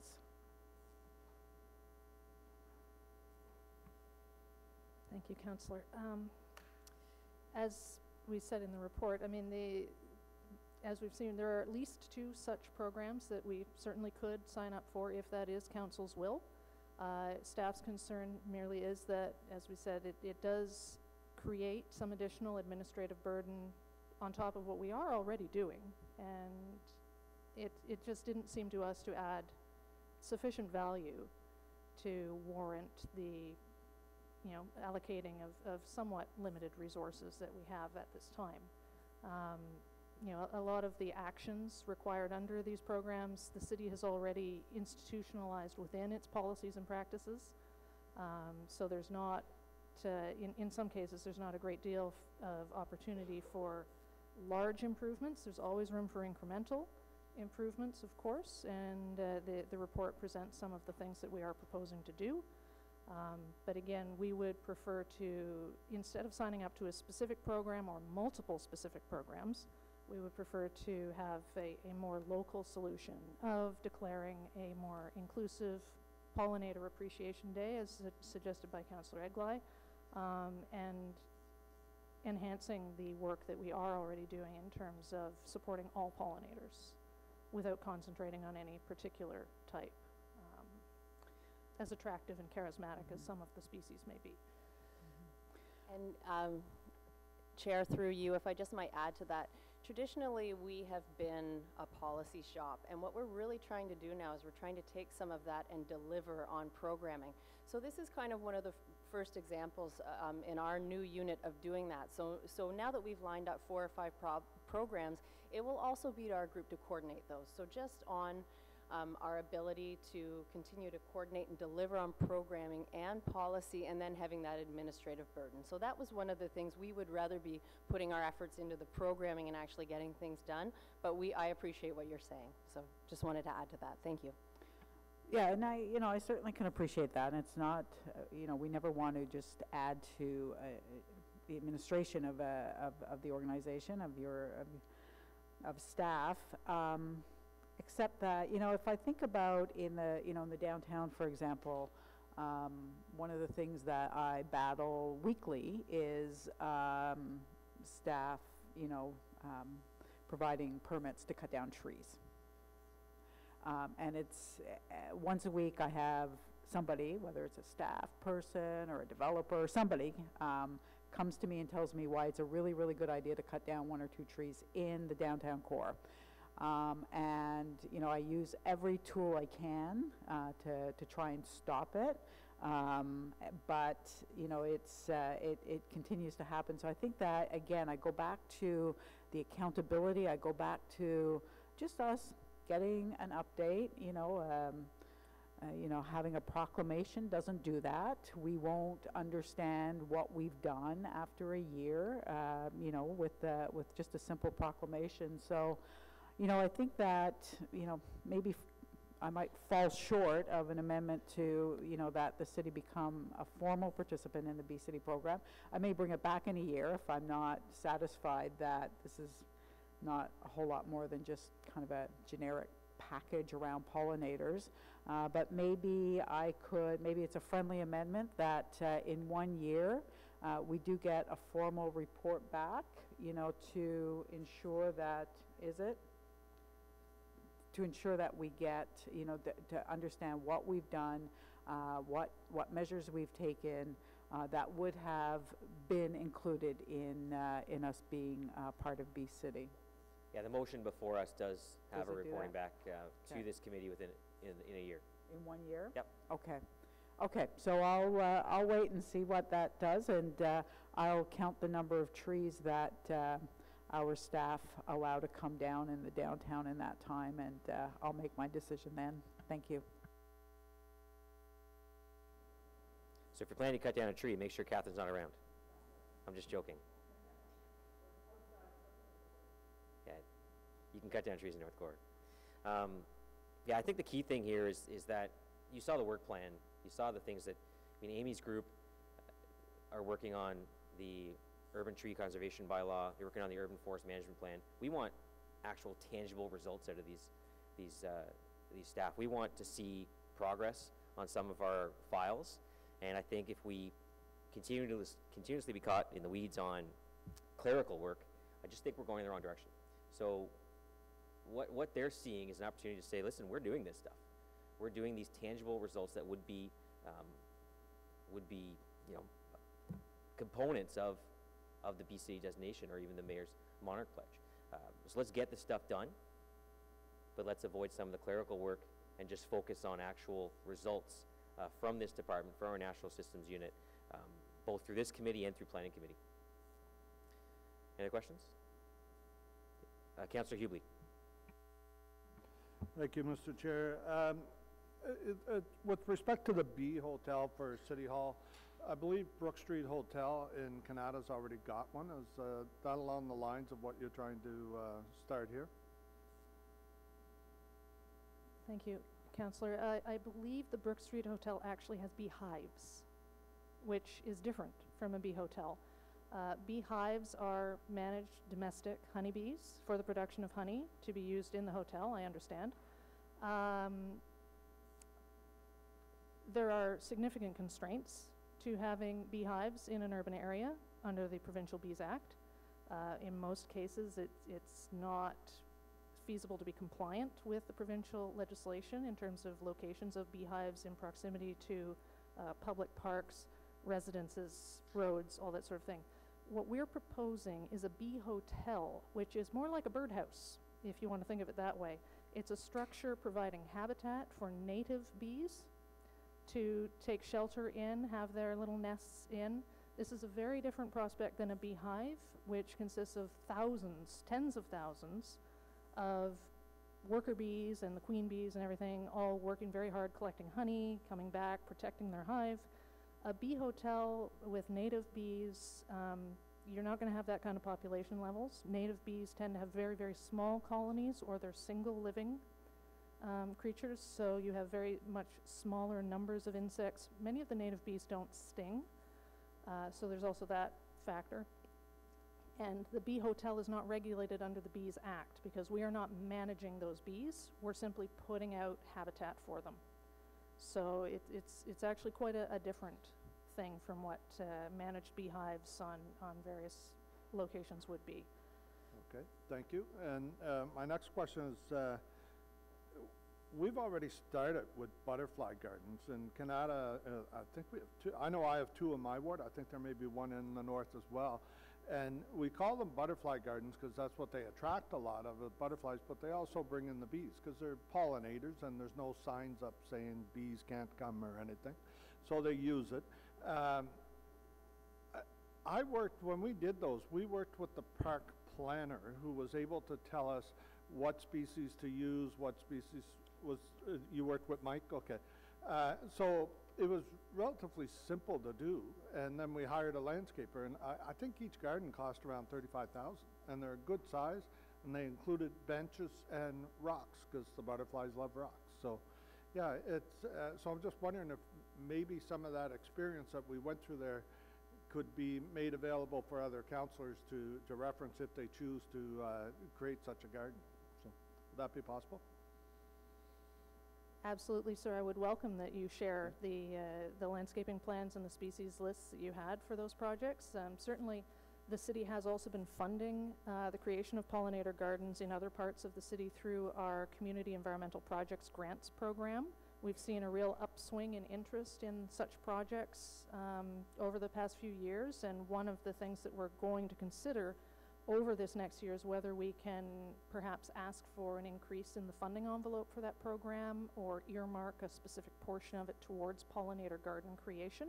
And it would be very valuable, certainly, to have a bit more of a standardized plan of, what sorts of projects would be acceptable, because I know, sir, your examples were certainly magnificent creations, and they should be very successful in attracting a wide variety of pollinators, and we would certainly like to see other wards benefit from your experience and success there. I'm looking forward to seeing pictures of the finished projects, especially when they reach their full beauty over the time.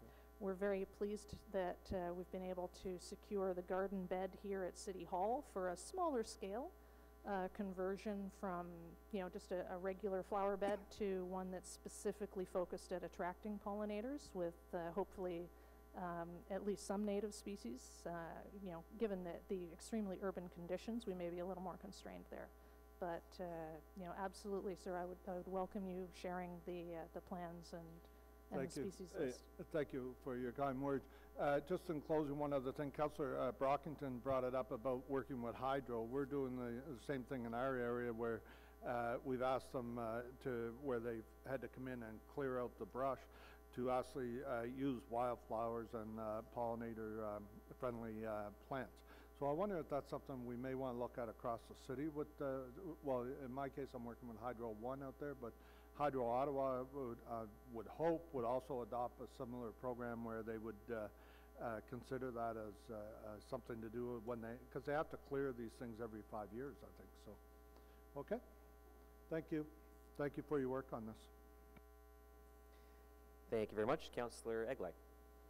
Thank you, Mr. Chair. I'd like to thank staff for sort of digging in on this and coming up with this report. We met a number of times and quite happy with the work we've done and in particular highlighting what the city already does, because we're not really good at that, telling people what we do, and in part that's part of the rationale behind the motion. Like, we do good stuff and residents should know we do good stuff, and this is to have an annual day will shine a light on the issue, will allow us an opportunity to educate along with some of the other things we do, the wildlife lecture series, the Rural Expo, all those things. So thank you for that. One thing we have talked about a little bit, and I'm going to bring up again, which you may or may not like me to, and it sort of builds on what Councillor Hubley was saying, is I'd like to get an answer from staff as to the feasibility of councillors tapping into their cash in lieu of parkland funds to put in pollinator gardens. Seems to me if you can put in a play structure to enhance a park as part of the infrastructure, you should be able to put in a garden to enhance a park. So there may be some technical, legal reason why not. That's one of the reasons I don't practice law anymore, because the technicalities always frustrated me. But I would like to, if possible, hear back from staff, and I'm looking at Mr. White, I guess, before this goes to council with a recommendation as to how we could find a way to use our cash in lieu to fund pollinator gardens if our communities want us to do that. Is that acceptable, Mr. White? Yes. If you could give me a yes answer today, that would be even better, but if you can't, the timeline works for you? I suspect so. Okay. Thank you very much. Thank you for that. I find it odd that your issue was technicalities, and that's why you got out of legal to come into here. I just don't. There's a whole lot of other reasons. Of all the rationales to be a counselor. I like to refer to myself as a recovering lawyer, so. All right, so no further questions to staff on this item? So on the motion from Councillor Eglai, carried, and on the report as amended, received. Thank you very much. Want to close mine?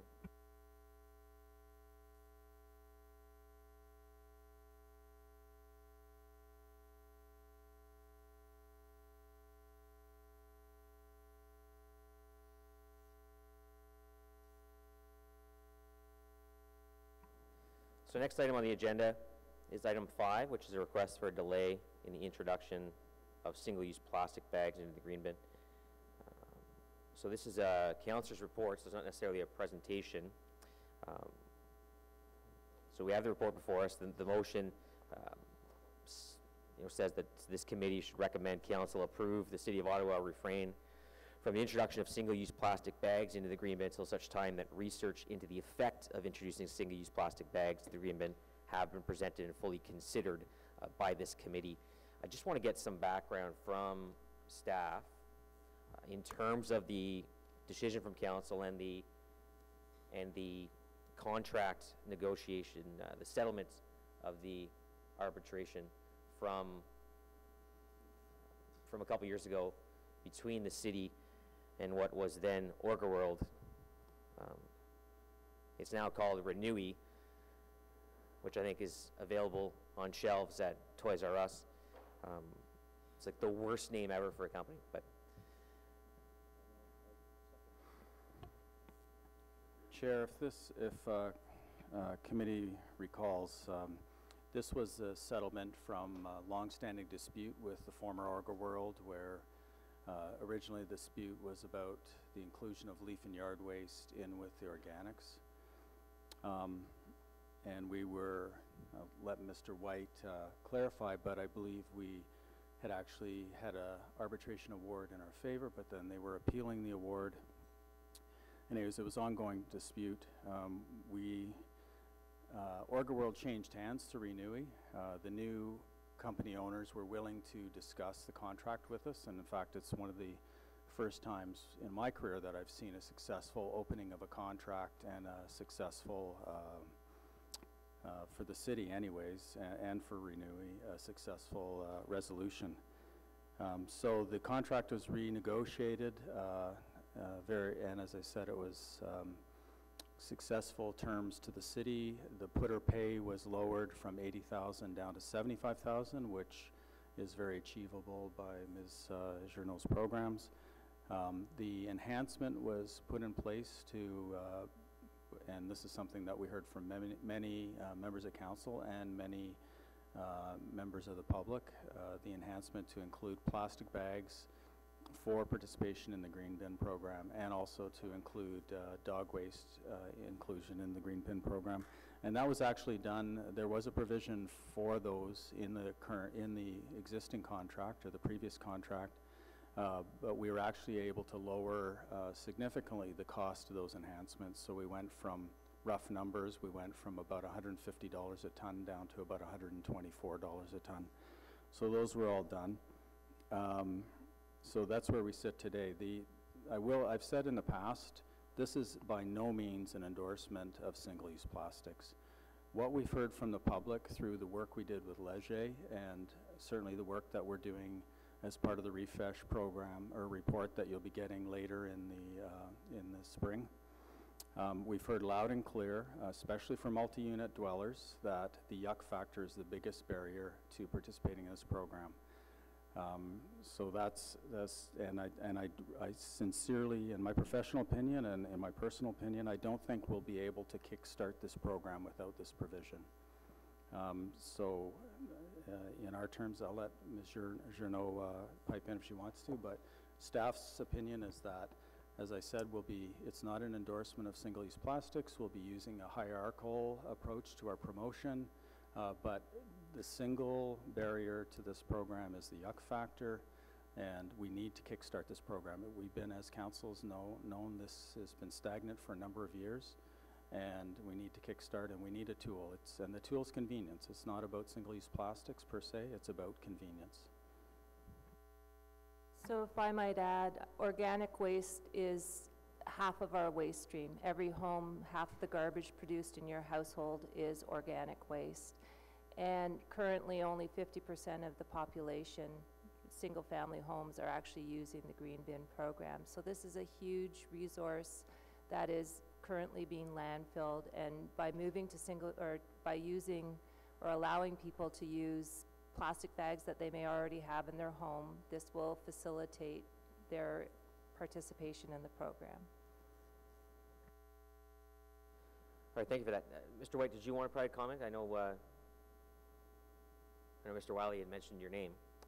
No, just to put it in a context, the city had actually, to Mr. Wiley's point, had been successful in the first arbitration. There was an outstanding appeal at that point. The city had actually embarked on a second dispute, and it was in that context of trying to resolve all of that legal wrangling that those discussions took place. And there's about 10 or 11 years left in our contract with Orgaworld/Renewy. Correct, Chair. That's right. Great. All right, so what I want to do right now is I want to get straight to the delegations after that context there.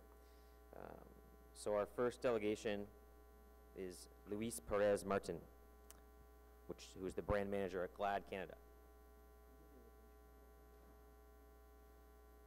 It's probably Perez Martin, I assume, right? Martin, yes.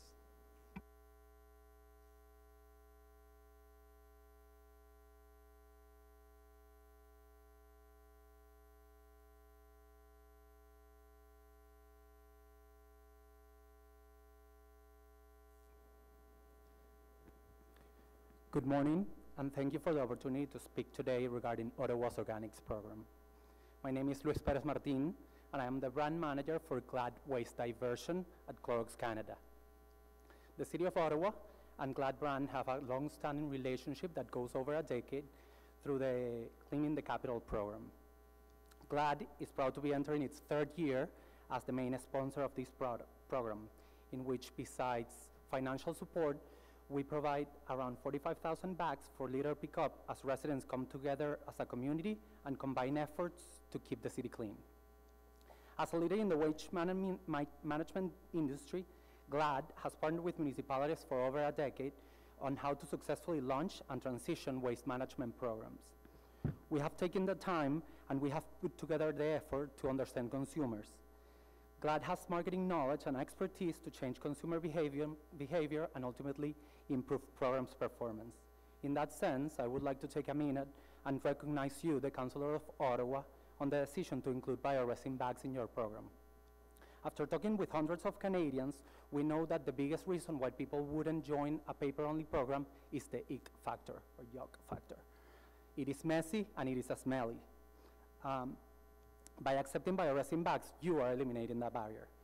We strongly believe that by accepting only bioresin bags, you will get the results you're looking without the detriment to the quality of the compost. That brings me to the three major reasons why we believe accepting only bioresin bags is the way to go on the Ottawa Organics program. There it goes. In the first place, It's proven to result in a significantly higher participation rate. As an example, we have the Halton region, which transitioned from paper only to paper plus bioresin, and saw an increase of 3 times the organics diversion. I can also cite the city of Calgary, with which the Glad brand partnered in the launch of their organics program accepting bioresin bags back in 2017. Currently, it registered a 75% participation rate from single-family homes. On the other hand, an important point to share is that according to the Resource Productivity and Recovery Authority, RIPRA, the incremental tonnage diverted when accepting plastic and bioresin is only 1 to 2% more than when only accepting bioresin bags. Bioresin bags look and feel like traditional plastic, but they are made with natural starches, cellulose, and vegetable oils. Therefore, they meet the requirements of municipal compost programs and are BPI and BNQ certified. This is nothing different than they decompose within 90 days. That brings me to my second point, which is no microplastics left behind in the soil. How the process works is once the bags arrive to a facility, they will be shredded, taking out larger pieces of bag, either plastic or bioresin. Pieces of bag smaller than 10 millimeters will remain in the mix. This is very important because if there are pieces of bioresin bag, they will eventually decompose. If there are pieces of plastic bag, they will be in our soil forever. Finally, we believe it is the right thing to do for residents. Allowing plastic grocery bags will truly alienate green residents who would rather stop putting their organics in the program and will find other local initiatives or will start composting in their backyards. Besides that, bioresin bags are easy to use and are cost effective. On average, a bioresin bag costs 15 cents, and we know that a plastic grocery bag costs 5 cents. That is why I would like to extend an offer to the city of to the city of Ottawa, similar to the model we applied in Calgary and that was quite successful, to help you and aid in the transition to bioresin bags within your organics. As you can see here, our offer will include physical product samples and coupons to all single households, around 225,000 households. We would work as category captains. Glad will work with retailers to update in-store shelf sets and provide educational displays and signage. And finally, we are currently working on it anyways. We're going to develop a digital and e-commerce program to focus on education to residents and changes to the program. Ottawa can get to where it needs to be in terms of tonnage by accepting only bioresin bags, while partnering with the right agents to support the education and marketing of these changes. We also believe from my environmental point, that this is the right thing to do. Thank you very much. Thank you. Just a few questions I might have for you. So your process, your bags break down in approximately I know you said 90 days, but it's approximately 3 to 6 months, correct? Ours break down in 50 days. You said 90 days, so now you're saying 50 days? That's the BPI or BNQ certified. Okay. Ours you need to meet at least 90 days, but ours particularly break out in 50 So the process at Orga World is 21 days, in the front door, out the back door. So the facility is sized to handle the volume it gets in, and it manages in that 21 days. So just to be clear to residents, and we're not in this report, we're not encouraging any specific bag. We're not saying, specifically go use your Shoppers Drug Mart bag in the green bin. We're not saying that. So if people want to go buy a bioresin bag, they're more than welcome to. I just want to make it clear that if they use that bag, it's still going to landfill, which is a benefit. But it's not being processed within the Orga World waste. It's not breaking down inside the Orga World plant because we don't have time in our process for that to happen. I just want to be clear that we're not misleading people to suggest that when you put that bag in there, it's entirely breaking down with the organics. I agree with you, but it's not about the larger pieces, it's about the smaller than 10 millimeters, which will be in the soil forever, and the BPI and BNQ certifies will eventually decompose. Yeah, so residents do have the opportunity to go buy those bags for those reasons. One other thing, the bags you're providing, you said you provide 45,000 bags to the City of Ottawa for the Clean the Capital program. Are those bioresin bags? No, we provide all kind of bags. We provide black bags, white bags, blue bags for recyclables, and we provide bags for organics, which are the bioresin bags. So Since it all goes to the landfill, why don't you provide 45,000 bioresin bags to the City of Ottawa? Because the bioresin bags are not as strong, and usually in these cleanups, you are picking up larger pieces, and that's like they're meant for organics, not for like all kind of trash. Interesting. Any questions for the delegation? Yeah, Councillor Aguilar? Yeah, I believe you referenced Halton. So I guess very practically, my question would be is how do they police it at Halton? I mean, your bioresin bag doesn't look hugely different from your regular bag. So how is that policed, and what happens if a regular plastic garbage bag gets into their garbage stream? So usually this is on the curbside when they pick up. The bioresin bags look very different to like regular plastic bags. So what they do is they usually won't pick up your organics if it's on a regular plastic bag and leave you a note. So they won't pick up your organics?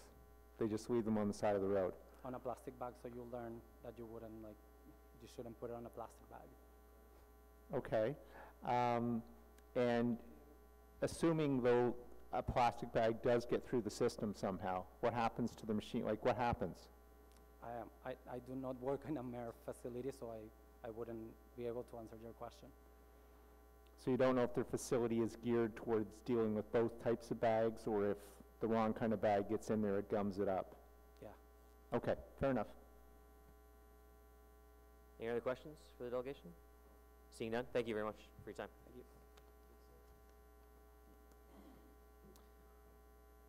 Our next speaker is Jennifer Humphreys.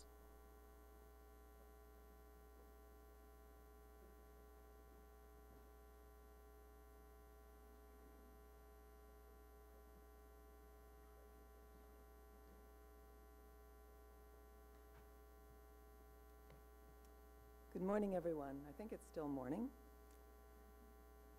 I represent Community Associations for Environmental Sustainability, or CAFES, which comprises over 50 community associations across the city.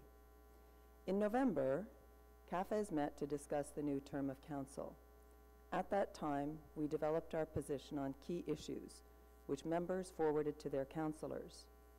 Our priority is as follows: climate action. The City of Ottawa should become a world-class green capital city, resilient in the face of climate change, and a leader in the transition to a low-carbon economy. My CAFES colleague, Diane Beckett, will speak today about our deep commitment to seeing Ottawa become a truly green capital city. I will focus on two of the strategic initiatives that CAFES outlined to achieve the climate action priority. These are, one, that the city get going with a comprehensive waste management strategy inclusive of a robust consultation process, and two, that the city ban single-use plastic bags.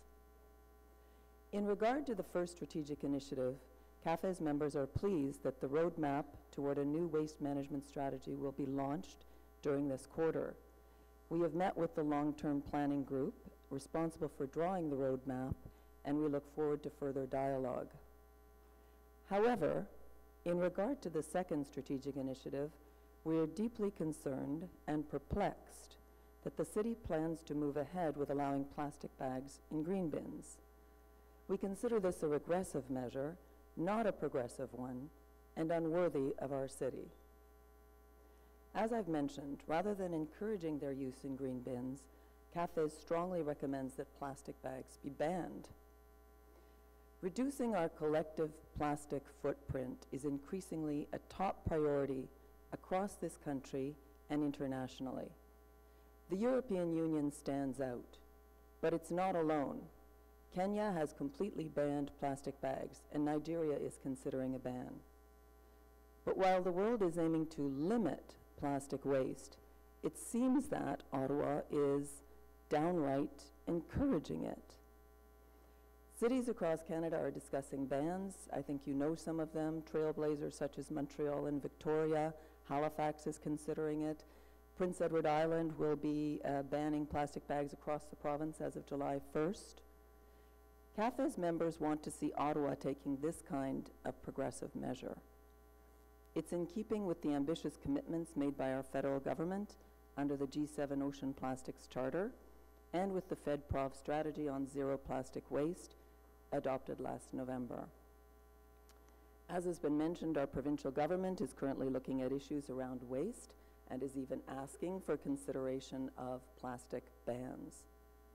The province is also looking at compost and compostables with a view to ensuring clear rules and information around what is compostable, what does that mean, how is it compostable, where is it compostable.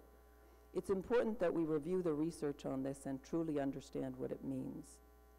Corporations such as the makers of Glad bags, the Clorox Corporation, produce compostable plastic bags, and we've heard about bioresin bags. The implication is that they biodegrade and that they are a solution. But there are issues, as has been pointed out by our chair. They don't degrade as quickly as food scraps and paper, and they don't degrade as quickly as one might wish for the OrgaWorld or Renewy process. And even when they do, plastic bits remain. Now, CAFES isn't a scientific group. We don't pretend to have the answers, but we haven't seen answers to some of these critical questions either in City of Ottawa documents. And we need to have these answers before taking a step that could have serious negative consequences for our land and water.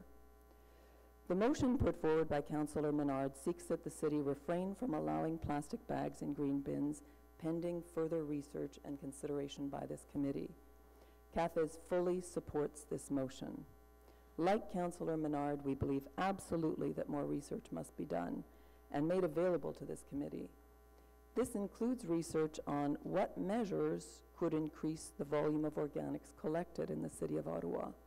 That is, measures other than the go-ahead to use single-use plastic bags to wrap up organic waste. Throwaway plastics have a heavy carbon footprint from their production to their transportation to their disposal. A key issue that's been raised is multi-unit buildings, and that's important. But what about the city's own community centers? To what degree are the centers provided with the information and services that could facilitate their participation? Our own in the Glebe hosts many weddings and banquets and events. To what extent are they facilitated? Yes, they do have it, but it's very difficult to do. And I'm not so sure other community centers that are co-operated with the city are able to do as much composting. Would you please just wrap up? And what about, yes, okay, seniors, residences, and businesses? Anyway, my point is public education is really critical in this area, and the resources to enable these institutes and businesses to participate. So ultimately, it is just not timely to move ahead. We're just about to develop and launch a 30-year plan. What are we doing in taking this step now? Since 2003, when the last update was done. I have to cut you off because it's. Okay, but to ignore the scale of the plastic footprint is really a serious issue, and CAFES is very concerned about it. Questions for the delegation? Thank you. Councillor Menard. Thanks very much, Chair. Thank you for your delegation.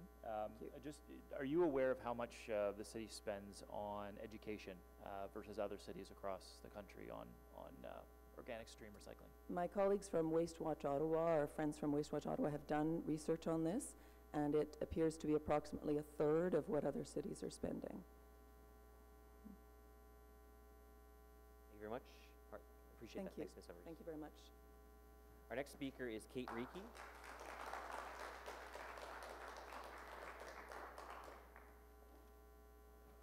Our next speaker is Kate Reiki with the Glebe Community Association Task Force on Single-Use Plastics.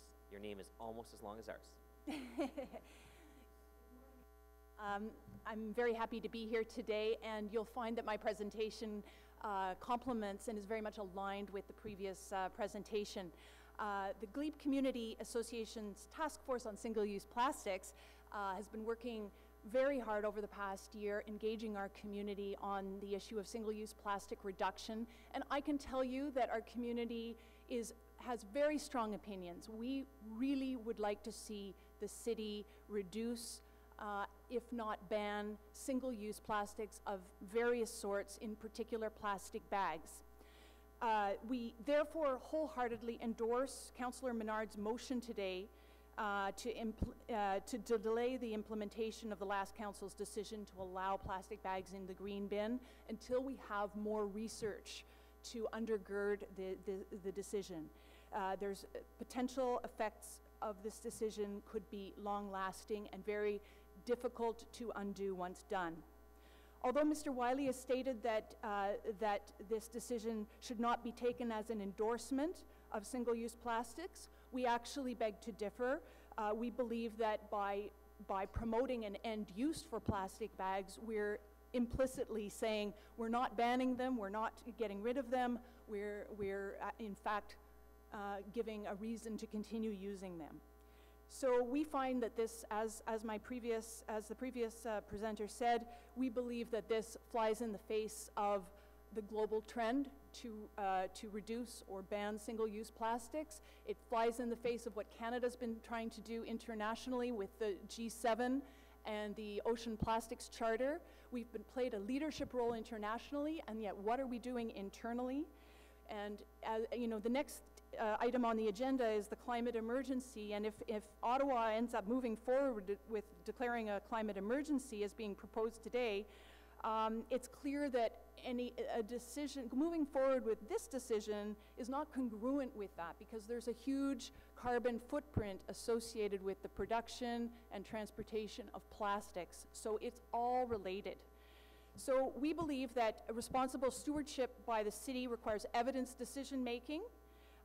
We hear a lot about this yuck factor, but we have no evidence to support it. Anecdotally, you know, in fact, it was at a all candidates meeting that we hosted in the glebe during the municipal election. We heard a lot of people sort of scratching their heads, including councillors, saying, we keep hearing about this yuck factor, but it's not a reality for us. We think that moving forward with the decision could actually have the opposite effect. The idea is that it's going to increase participation in the green bin program, but it could have the opposite effects. If citizens can't understand the logic of putting plastic in the green bin, and anecdotally all the people I speak to cannot understand this, they may lose faith completely in the integrity of the system and opt out of green bin usage. We know that trace plastic particles will inevitably remain in the compost after the extraction of the larger pieces, and that will downgrade the quality rating of the compost and lead to further contamination of our soil and water. And we know that the devastating effects of microplastics on soil fertility, aquatic life, and human health are real, and they've been well documented. So it's not just about the fact that we're going to be filling up the landfill with these plastic bags that we extract, but it's what remains in the compost that is the problem. We're really currently at a crossroads with respect to plastic pollution. In Canada, as the previous presenter mentioned, all levels of government are looking to radically change what we're doing with waste management. With Canada's strategy on zero plastic waste, they're going to be moving to action soon on that. Ontario is now consulting on its strategy for litter and waste management, and it's potentially going to move forward with a ban on single-use plastic bags. And as the previous presenter said, Ottawa's just beginning work now on its solid waste master plan. So there's a lot of things that the consultations and the analysis of best practice and the assessment of different policy options before us has yet to happen. So why are we moving forward now? So we frankly believe that moving forward now with allowing plastic bags in our green bins without the benefit of a clear strategic and regulatory framework at all levels of our Canadian governments would be putting the cart before the horse. And once rolled out, we can be sure that the decision would be hard to reverse. So a final word about the city's contract with Renewy.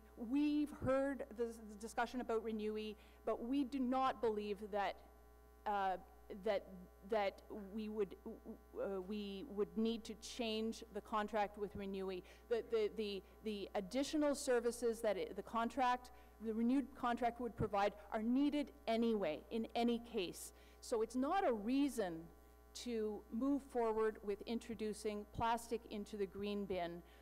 They needed the technology in any case. So I think we need to separate those two issues. So I'd like to thank you, councillors, for your attention. Thank you.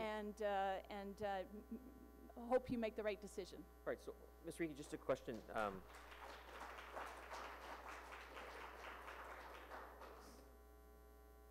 You know you can't clap. I'm not trying to be a jerk, but the longer you clap, the longer it takes us to get through it. Question for you regarding residents of the glebe deciding to stop using the green bin. Our aim is less organics in the landfill. Are you suggesting that if we added plastics in the green bin, residents of the glebe are going to start sending their organics to the landfill? They may, I know a lot of people who would choose to put their organics in their garden, for example. Still diverting.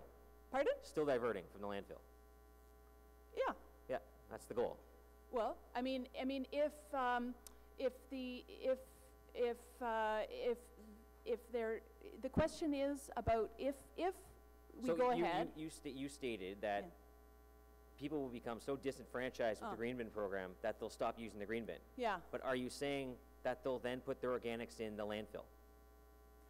I really don't know, but I would suspect that people are going to scratch their heads and go, everyone I speak to says, what? They're doing what? They're suggesting to put plastic in the green bin? It makes no sense. Everyone I talk to says this. But I can't imagine all of a sudden they're going to go and put all their organics in a plastic bag and send it to the landfill. Well, it may come to that. It may come to that. So they because care people so will say, much what about is plastics the point? that they're going to put What it in a is the plastic bag. point? Okay.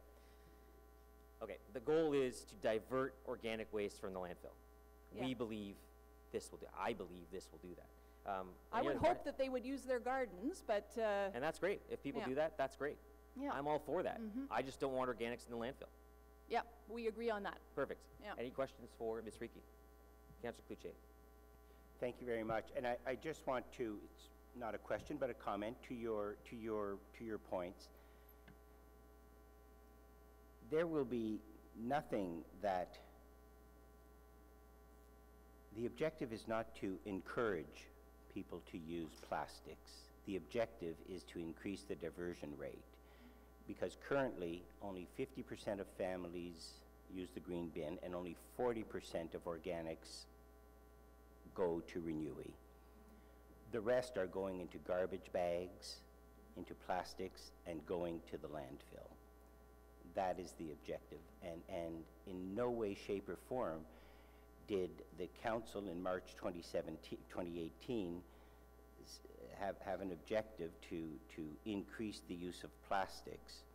Many families have plastics with respect to milk bags or cereal, the cereal bags or bread bags that might be used. But we who compost now and who use paper will continue to do so. And to Chair Moffat's point, people who are committed to the composting and to the diversion of organic waste won't stop using it. I simply don't believe that. The objective, again, is simply to divert more to Renewy. And I think you agree with that. I totally agree with the objective. We disagree with the means. We believe that as part of the master planning exercise that's going on, in fact, and we have spoken with city officials on what's in their plans, there are a number of policy options that remain untapped that could equally or be much more effective in increasing the diversion of organic waste from the landfill. And so we agree that it is needed. 50% is not good enough, but by encouraging plastic with all of its risks to human health, to aquatic marine life, It's just very risky, and there are many other options. Noted, we are not encouraging plastics. We are thank you. allowing Where are they going to plastics. come from? We are allowing plastics. Thank you. Thank you. Councillor Brockington. Thank you, Mr. Chair, and thank you for your presentation, you and the previous speaker as well. It's about 56% of households who are not choosing to use their green bin. Always been highly frustrating for me because it's fairly straightforward and we know what the benefits are. I don't want to put you on the spot with my question, but I will ask you this question and any other speakers today to follow up with me or your local councillor in particular, and is if you can articulate either an augmented plan to what the city's already doing or any other initiative that we're not already embracing to increase green bin usage, I'm all ears. Because the goal is to increase diversion, as our chair and my colleagues have mentioned. That is the goal. That was the goal a year ago, is how do we, given all the information that our staff have provided us, what's left? What's left for us to consider to increase our diversion rate? So I welcome as many ideas as possible, which I can follow up on, but that is the issue that we have to tackle. Exactly. It's not acceptable. We heard the tonnage rates earlier in a previous presentation, but I leave that question to you and others. Yes, I mean, I suspect that the city people will have better analysis over the coming months and years of this master planning process. But what we know is that, for example, apartment buildings. Right now, they're largely untapped. All those large apartment buildings, they're not even part of the program yet. Then what about businesses, where people's workplaces, where they're actually spending most of their time, but they're not going to, most people are not going to take their leftover sandwich and bring it home so that they can put it in their green bin. What about in parks? There's many options for the dog excrement, dog poo thing that, in parks, where you could just have a dumping ground in the park where you don't need to have a little plastic bag with your dog poo. You put it in a place, and that can go directly towards anyway, it can be disposed of. So there's lots of that. Public education, I don't think we have even scratched the surface in terms of public education on this issue. I think now I know that the chair feels differently about this, but I believe that with proper education, if residents knew, and I feel that many residents don't get the importance of the green bin and what it really means. I think if there was an urgency put to it and intensive public education, I think we could really increase those numbers from the 50-odd% well up there. So I think there are untapped options. Thank you very much. Appreciate your time. Thank you. Our next, oh, sorry, do you have a question? I missed you. You didn't get my attention. Sorry, Ms. Reiki? No, Councillor Hubley has a question. Sorry. Thank you, Mr. Chair. One part, I want to thank you for making a presentation. It's clear that you're very passionate about this subject and you've done some work on it. There was just one part of what you said that I wasn't clear on, so I just would like to get you to expand on. You said there's no yuck factor in the glebe. Can you talk about that and tell, because I was just saying that at the all candidates meeting, actually Councillor Menard was at the meeting, and I remember distinctly at this debate that many of the candidates and a number of the people in the audience stood up and said, we keep hearing about this yuck factor, but really, my family's been composting for years. Yeah, rotting vegetables, they're not that great, but it's life. If we've become so denatured that we can't handle a rotting tomato and the smell it makes, then I think we're in deep trouble. That's what I took from the all candidates debate. So, to be clear, you're saying there's no yuck factor in the glebe? Like, we're hearing from other areas, and so that's why I'm wondering what's being done different in the glebe. Like, is it 100% participation in the green bin since there's no yuck factor? I'd be surprised. No, and I'm not saying that all residents of the glebe feel this way, but it was just at this meeting, right. The overall feeling and that was expressed was kind of scratching your head, you know, about this yuck factor, and it's not as big of an issue as people make it out to be. I can tell you, and I think the other councillors around the table can tell you that we get emails and see pictures as the temperature starts getting warmer, of maggots crawling all over the bin. I always thought that that's what they meant by the yuck factor. I never saw a picture of a rotten tomato and people saying this is why I don't like my green bin. Find a way to deal with this, which is what staff undertook to do, and it's unfortunate that they didn't, and we'll ask questions to staff after about why not a biodegradable bag. I think the chair has touched on it, that it won't break down in the time of the process, but is there room, there should be things, like could we adjust the process, that kind of stuff. I think you're gonna hear from people that watch CTV and saw you say that in the camera, or CFRA, and you're gonna get some examples of what people are calling the yuck factor. If it doesn't exist in the glebe, I think you should, maybe your council will undertake to do some kind of a note on how the glebe, or the people in his meetings don't get that. Because I think that would go a long way to boosting the use of the green bin program if there was some other alternative to get rid of these awful little critters that and come out. you're right that the summer months brings the worst of it. And I think that there are options to consider. I mean, one of the things is smaller green bins that are easier to hose out and clean. You know, it's very hard to get to the bottom of one of those big green bins. Those are the kinds of options that are available that are no risk to human health, no risk to aquatic life. This particular decision, if implemented, is highly risky for the environment and for human health because of all of the attenuant risks with microplastics in the environment. So this is what we need to fully understand before we move forward. Great, thank you. Thank you. Thank you, Right, Mr. thank Chair. you. Our next speaker is Eric Peseur.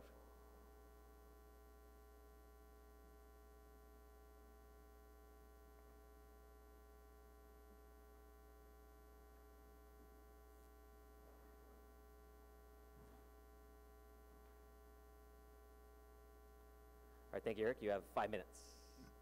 Good morning. Thank you, Chair and Council. I'm with the Canadian Organic Growers, a national charity that represents Canadian organic farmers and consumers who support organics. 2/3 of Canadian consumers buy organics every week. It cuts across all demographics. And I'm here to speak to the motion to delay. I also wanted to highlight, some of the councillors may be aware of that our local Ottawa St. Lawrence Outaouais chapter operates senior organic gardening programs in Ottawa community housing, the Growing Up Organic program in some Ottawa Carleton District school boards. So we do the educational component that has been mentioned by earlier speakers.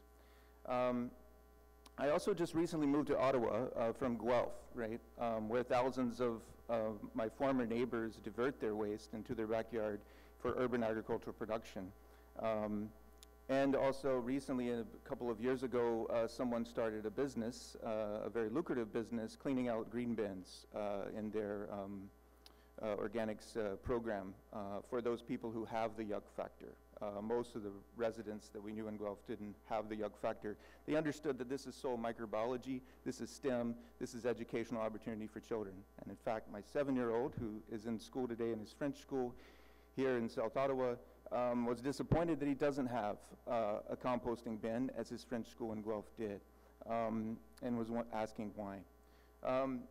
So I wanted to let you know that I'm also, perhaps more so than other previous speakers who are speaking in favor of this motion, that I speak from a business perspective. The Canadian organic sector is the 5th largest in the world. It's worth almost $6 billion. Globally, it's $97 billion US, continues to grow at double-digit growth. There's lots of peer-reviewed science coming out in terms of the organic sector is actually a driver for the local and regional economies, more so than just local agricultural, but the organic sector itself is driving growth, creating up to in one study, 21% more jobs than non-organic agricultural. And this includes, and Canadian organic growers are very clear, includes local organic food systems. So I would urge you to think about an innovative way to make money off of the compost. Good compost is quality soil health. Okay, OMAFRA, the Agriculture and Agri-Food Canada, everyone is interested in carbon sequestering in the soil. They're making the connections, peer-reviewed connections between good soil health equals good health for us, good positive outcomes. Now there's interesting research showing economic development is being driven by organics. So that also means poverty reduction and good healthy food for all. So the Organic Standard of Canada is owned, well, the logo is owned by the government, but the national standard, in line with many other standards around the world, do not permit the use of single-use plastics and do not permit the use of biodegradable plastics. Organic compost can be sold at a premium.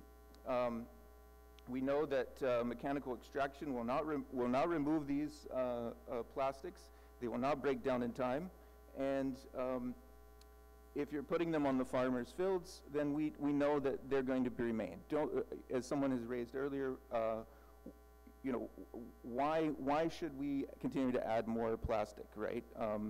Or support plastic? We should be reducing plastic, especially when it comes to our air and water and waterways. Our research and Ipsos Reid from the Canadian Organic Trade Association says consumers want less chemicals on their food, farmers want less input cost for economically viable production, good organic compost, certified, free of plastic, produces good healthy food. The organic sector is growing at double digits growth. It's just a money thing. We don't have to talk about like the 13-year-old and the butterflies anymore. We can just talk about, do you want to make money? Do you want to save money? And organic agricultural is a solution for climate change. If plastic is allowed in compost, that compost is not permitted. And even biodegradable plastic was ruled as not being allowed to stay on the ground in organic production systems. It has to be removed at the end of the season because of peer-reviewed science coming out of Europe and other places, and the Scientific Committee for International Organics and Standards around the world has said that this is not something that should be in our food system. So thank you very much for your time, and I'll take any questions you may have. Thanks very much for your delegation. Does anybody have any questions? If not, I've got a couple. Okay, so my question to you is from a farmer's perspective, an organic farmer, what is the difference between, say, a AA quality and the type of NASM that we're saying is going to be produced as a result of more plastics in the green bin stream? How does that affect yields? Yeah, well, I deal with organic farmers specifically, right? And the interesting thing is that many of them are producing their own compost on field. And we're seeing interesting business-to-business relationships where people in the sharing economy and the waste products of one business are going into another. Craft brewers in southwestern Ontario are sending their spent grains to feed the fields. And so these kinds of relationships, if they meet the national standard of Canada, mean they can be compliant with organic, and they can boost local economic dollars for both these farmers and for value-added products down the value chain. Whereas you would have to talk to Agricultural and Agri-Food Canada, look at OMAFRA and provincial and federal regulations in terms of the percentage of sewer sludge that's allowed on a field and applicable rates of, but we do know from that research is that all you have to do is walk down to Lake Erie and see all the dead fish that are swimming up, and that's because of the over application of nitrogen and phosphorus in our fields, or not keeping our fields covered. Okay, so we heard earlier about fostering butterflies, pollinators, trees. Organics has been doing this for 40 years, and now business is on our side, right? Now we're making a tangible difference. There's peer-reviewed science coming out to support what we're doing. Mainstream agriculture is moving in the terms of cover cropping, in terms of taking long-time organic practices and implementing them. So there's a real economic opportunity, and cities like Detroit have taken that opportunity where you produce clean quality compost that can be certified by OMRI Canada or ProCert or EcoCert Canada is approved for organic inputs, and that is a value-added product, right, that can make money. You run education programs, like my son who's 7, who says, why is there not a composting bin in my school? Why are we not composting directly? Thousands of residents of Guelph divert their waste, right? They use the green bin very minimally, and it's mainly for bones. But there's other innovative ways, as the speaker was mentioning. You can compost meat bones, right? There are ways in which to do this. It's a soul science. One of the yuck factors that I've heard in schools, and I worked in the Toronto District School Board, worms. Worms are a yuck factor. Worms. People don't like worms, but you wouldn't have food without worms, okay? People don't like bees. They're afraid of them. They're going to sting me, but we wouldn't have food without them, okay? So we're in a situation where if it really is, and no less, over the 10-year horizon, World Economic Forum, extreme weather and climate change policy failures are seen as the greatest threats, right? So that's where we're headed, and that's where the discussion is headed. Organic agriculture is a key part of the solution to climate change. Thank you very much for that, and thanks for your delegation. I'll pass it back to the chair. Thank you. Any other questions for the delegation? Seeing none, thank you very much for your time, Eric. Thank you. Our next speaker is from Waste Watch Ottawa, Meg Sears.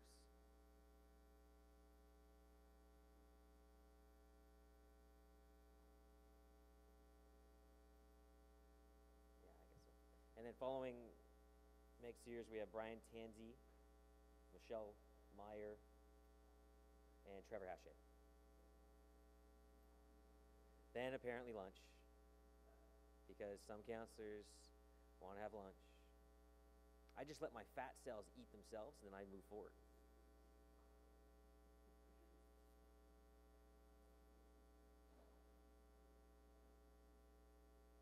I treat these committees as weight loss opportunities.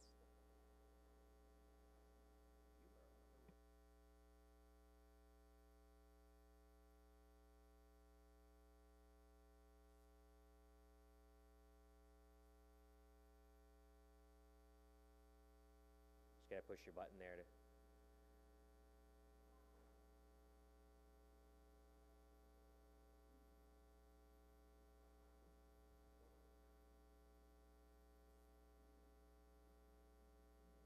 So just press the button in front of you there so you can turn your mic on. Or Matt's got it. Matt, stop pushing people's buttons. I'm trying to get them. I'm trying to keep everyone civil in here. Thank you so much. I'm delighted to be here. And this is actually on a day when you're dealing with a lot of issues that, as the previous speaker just indicated, are interconnected. And when we are going to be dealing with climate change, climate chaos, we're going to have to be making really good decisions.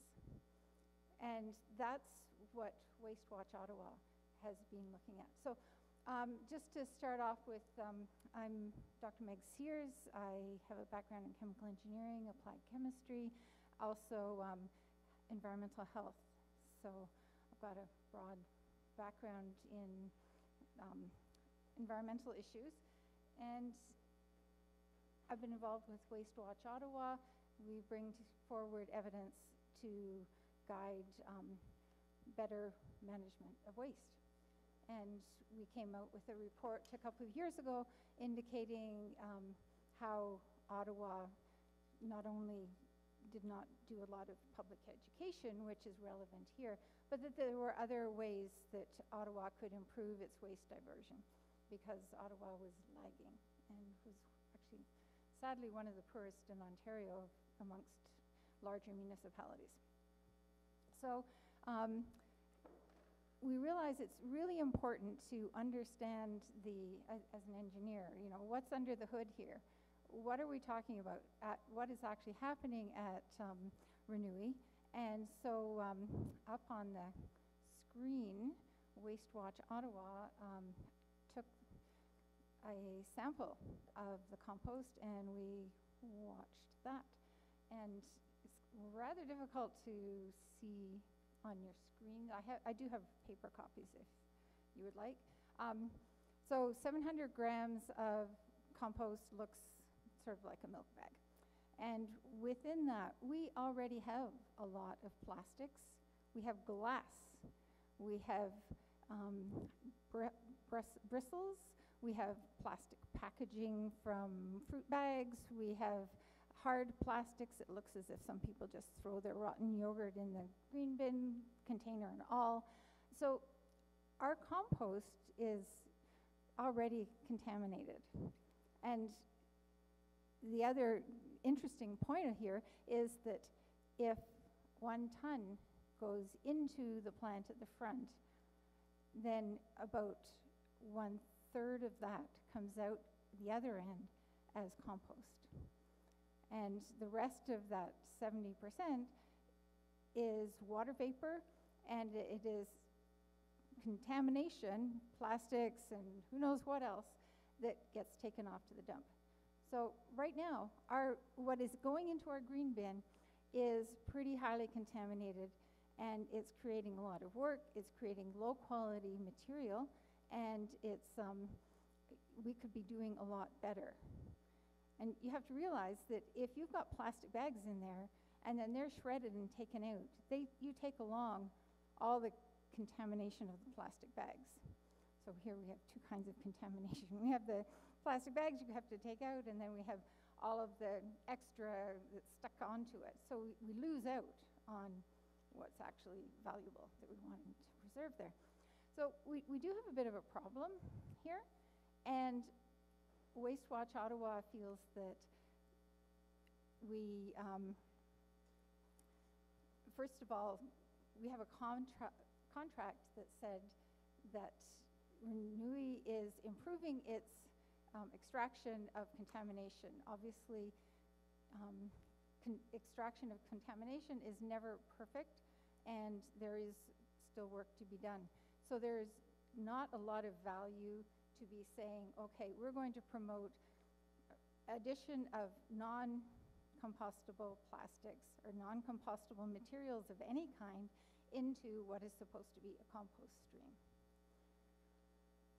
We've heard, and I've heard as well, that if you want to get really good public participation in something, the public has to perceive that this is a rational program. And frankly, asking people to add non-compostable things to their compost bin, most people shake their head and don't get on board. So public education has to be intelligent.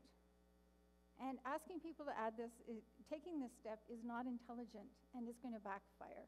It's backfired in Guelph, it will backfire here.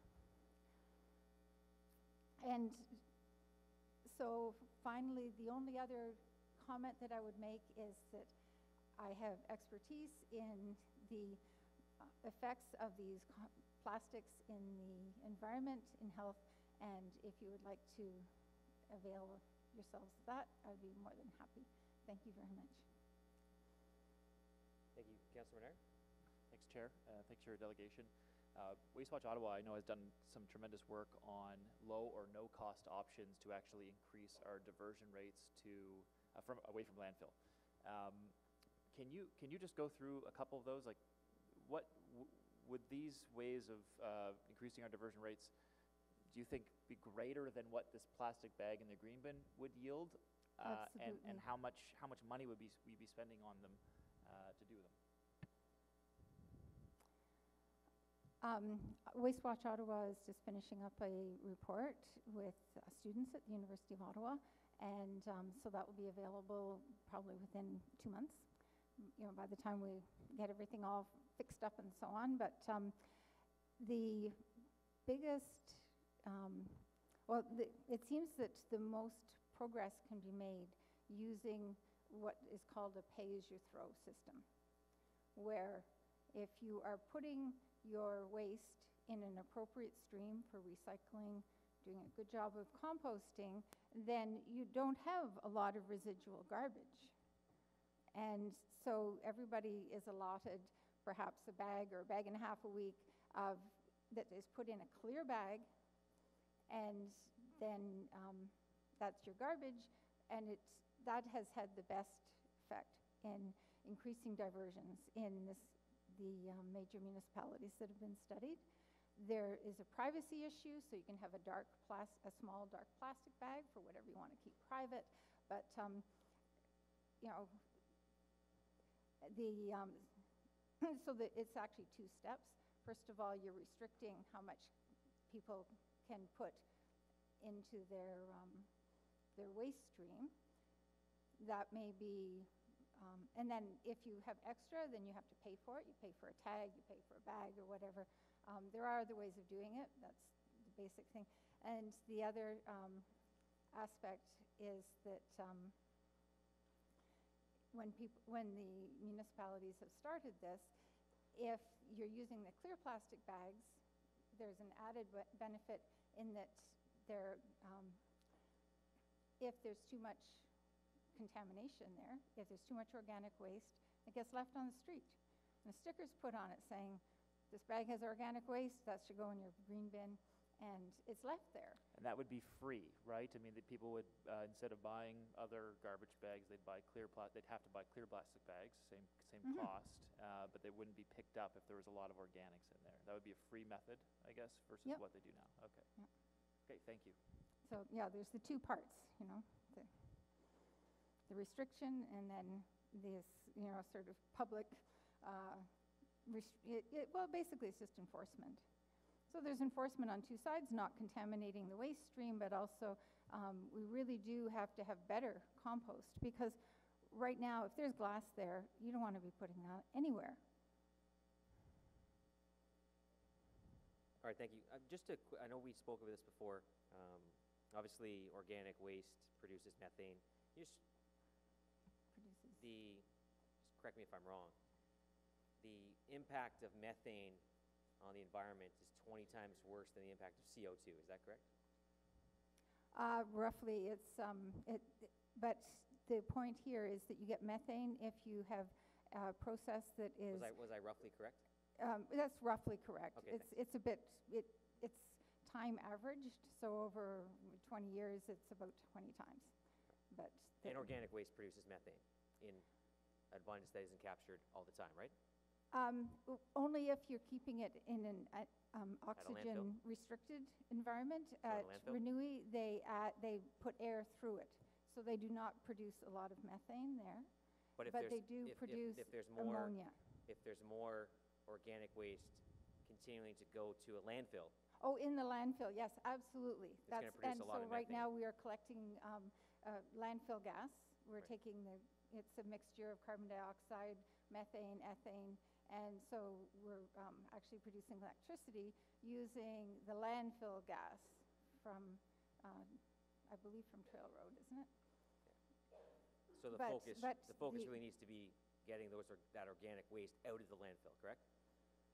Yes, we do want to take the waste, Right. We want to divert that waste, but we want to do it in the wisest way possible. I understand. When in the 1970s, I learned about climate change, and we had all sorts of opportunities to make wiser decisions.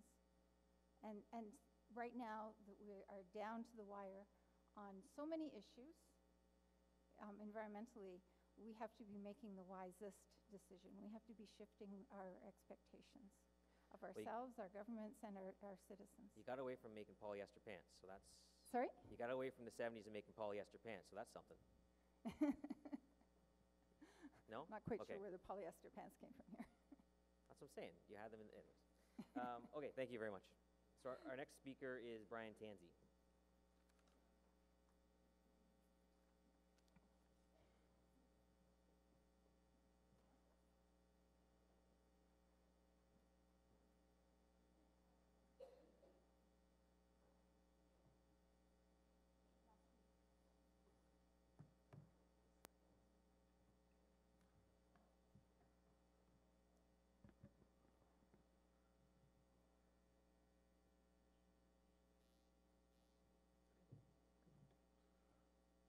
Okay? Are we good to go? Yeah, go ahead, thank you. So I just want to talk about one thing which, which will be like an emphasis of what several have said ahead of me. But I want to make an interesting, I think, somewhat entertaining comparison for the committee, because there is another committee, Transportation, that did something very interesting about, well, within the last 2 months. When all the questions were being asked about street cleaning, I heard a senior manager say in a public forum, which was finally called, that we can't do anything about the next year's stuff because we haven't done the study and we don't have any money even for a study. Okay, so now I want to connect that to where we're at on the green bin. We're just about to start again doing a long-term solid waste management plan. There are 5 staffers working on it. They have not even presented to you, members of council, the high-level plan, never mind the detailed one. And here we are, we've gone past one milestone, we're going to another one, which is a fork in the road, and that fork in the road, if you turn left, it takes you to the cliff, and that is putting green in the green bin plastics. It's going to be very hard to reverse that. Never mind about the uncertainty that the province is, you know, everybody keeps talking about the uncertainty. Yes, sure it's uncertain. Well, if it's uncertain, then don't rush over the cliff. You can't go backwards and say, let's do it this summer. No, delay it because you do need to have the research. All I heard here this morning was a senior staff member say, well, basically he didn't use the word anecdotal, but he said, in my opinion, my professional opinion, this is the only way. No way, man. It can't be the only way. You haven't researched it, and if you've researched it, staff, we haven't seen it. So let's show us the evidence, and then we may be more convinced. The ones of us who want you to delay the implementation of plastic in the green bin until you prove it. Show us the evidence, because you're going to be going too far if you start it in the next few months. Thank you. Thank you very much. Any questions for Mr. Tansey? Seeing none, thank you. Our next presentation is Michelle Meyer with Prevent Cancer Now.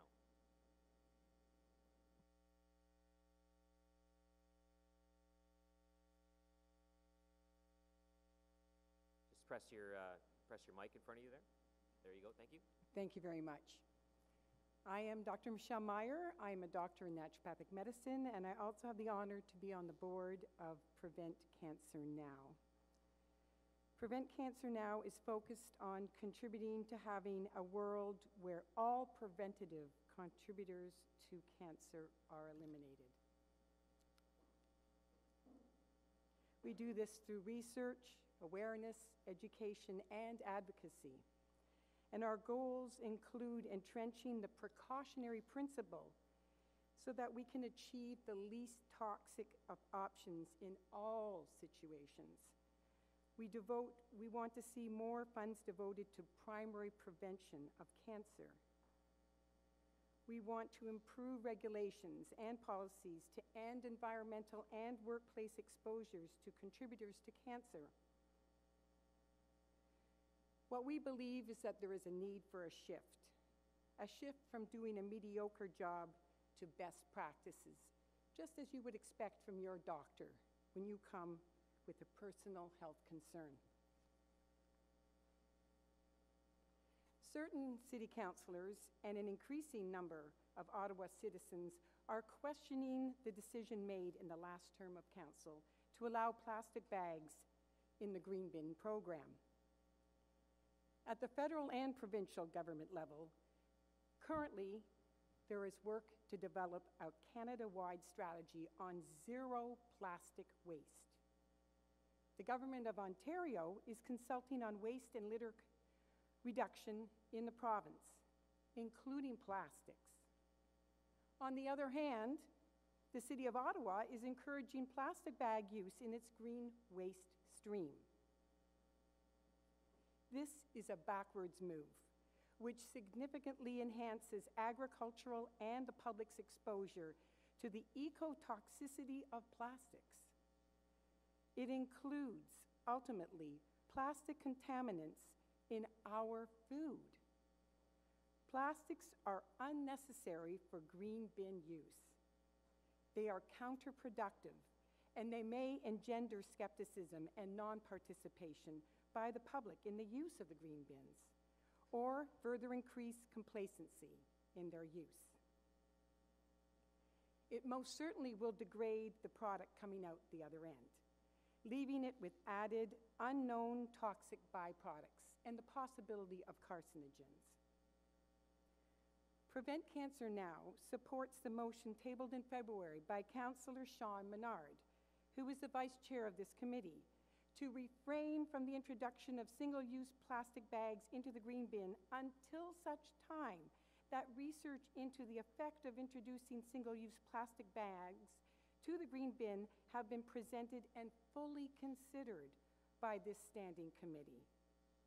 The City of Ottawa is poised to endorse the use of plastic bags to collect household organics and to allow dog waste into the green bin.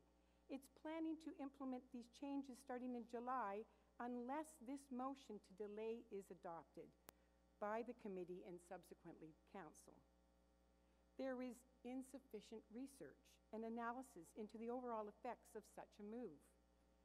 Jurisdictions throughout Canada and the world are moving to reduce or eliminate their reliance on single-use plastics. Introducing these bags into our green bin program is a big step backwards for the City of Ottawa. Moving ahead with the 2018 decision could cause problems as the city develops its new waste plan. A decision of this magnitude should be made only after completion of the new solid waste master plan, for which a consultation and development process will be launched in May or June, taking at least 18 months and possibly 2 years. Once a new practice allowing the use of plastic bags begins, it becomes very challenging to discontinue, in the same way as it's harder to unlearn and relearn than it is to learn the first time. Residents will possibly be confused, they may be annoyed, they may question whether organic products are really organic. The city's solid waste master plan may put an end to the practice as early as 2021. Prevent Cancer Now echoes the views of Ecology Ottawa and many other community organizations that are supported by tens of thousands of Ottawans. We are concerned about plastic pollution and long-term impacts on the ecosystem and our health.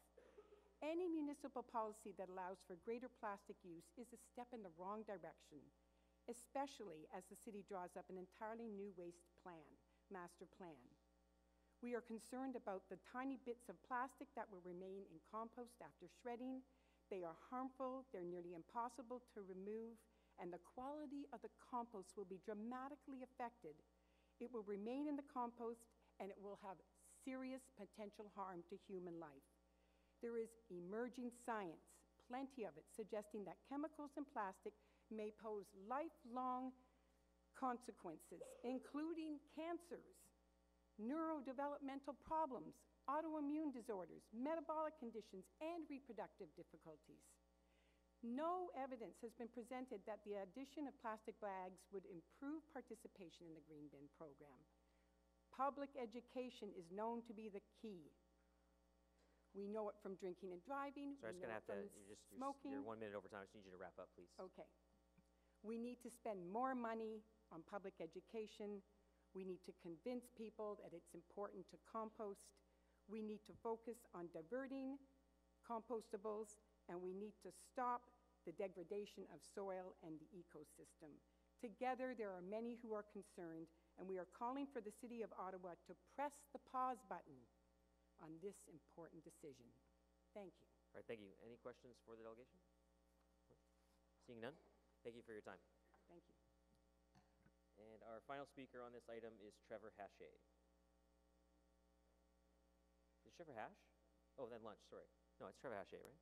Sorry. You said lunch, I thought you said hash. I thought you were correcting me, but you were just reminding me that you desperately want to have lunch.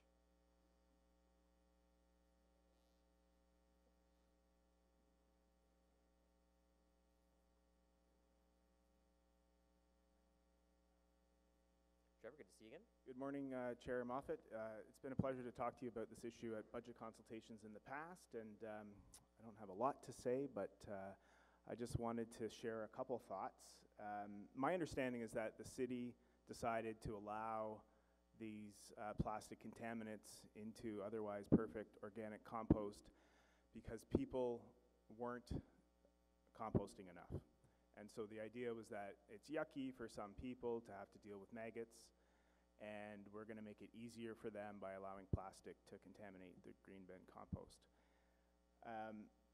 In my mind, what's super yucky is the fact that we're not really taking into consideration that people are essentially going to be speeding up the time at which Ottawa is going to have to buy a new landfill. The cost of a new landfill, the price tag is very, very yucky. It's like a $300 million price tag, minimum. And so what people are doing, who the city seems to want to cater to, is they're going to be foisting that responsibility and that price tag probably onto my kids, because the Trail Road landfill is going to fill up by, I don't know, 2035, 2040, not sure exactly what the timeline is. So what we need to be doing is implementing something that the majority of municipalities have already done, which is a pay-as-you-throw type bag tag system. And if we're serious about waste diversion, then that's the type of policy direction we should be headed in. I sometimes have the pleasure of being home at nighttime to give my kids baths, and my daughter has this mat that we put down at the bottom of the bath. It's a crocodile. It helps her from sliding around when she's in the bath, getting washed up at the end of the day. Sometimes she bites chunks off of it. She's a spirited little 3-year-old. And then she'll, pull the plug and the plastic will disappear down the drain. And I talked to her about how, whales are washing up on shore with their stomachs full of plastic because they're dying. They're unable to eat. I put it in terms that aren't as horrifying when I'm talking to my 3-year-old, but this is the reality of the world that When she was done crying, you continued. Yeah. And it is important to find comedy in the issues that this committee is dealing with. I agree with that, and I've noticed multiple attempts to do that today. But what we're talking about is quite serious, and so I would urge the city to move as quickly as possible toward that proven policy, which is a pay-as-you-throw system. I totally support the motion, which is to delay this silly approach, which is to add plastics to the compost. And I would just suggest that, the fact that in the nation's capital our waste diversion rates are amongst the worst compared to, other large municipalities is a serious problem that needs to be dealt with in a prioritized manner. And I wonder if performance-based measures could be put in place for things like salary increases. So we want, for example, to have really good bus service. Well, what about having reliability standards in place? Or what about putting performance-based measures in place for the diversion of waste from landfill? So these are some ideas, not particularly well thought out, but I think that more needs to be done to avoid this $300 million landfill. We have a good system of composting.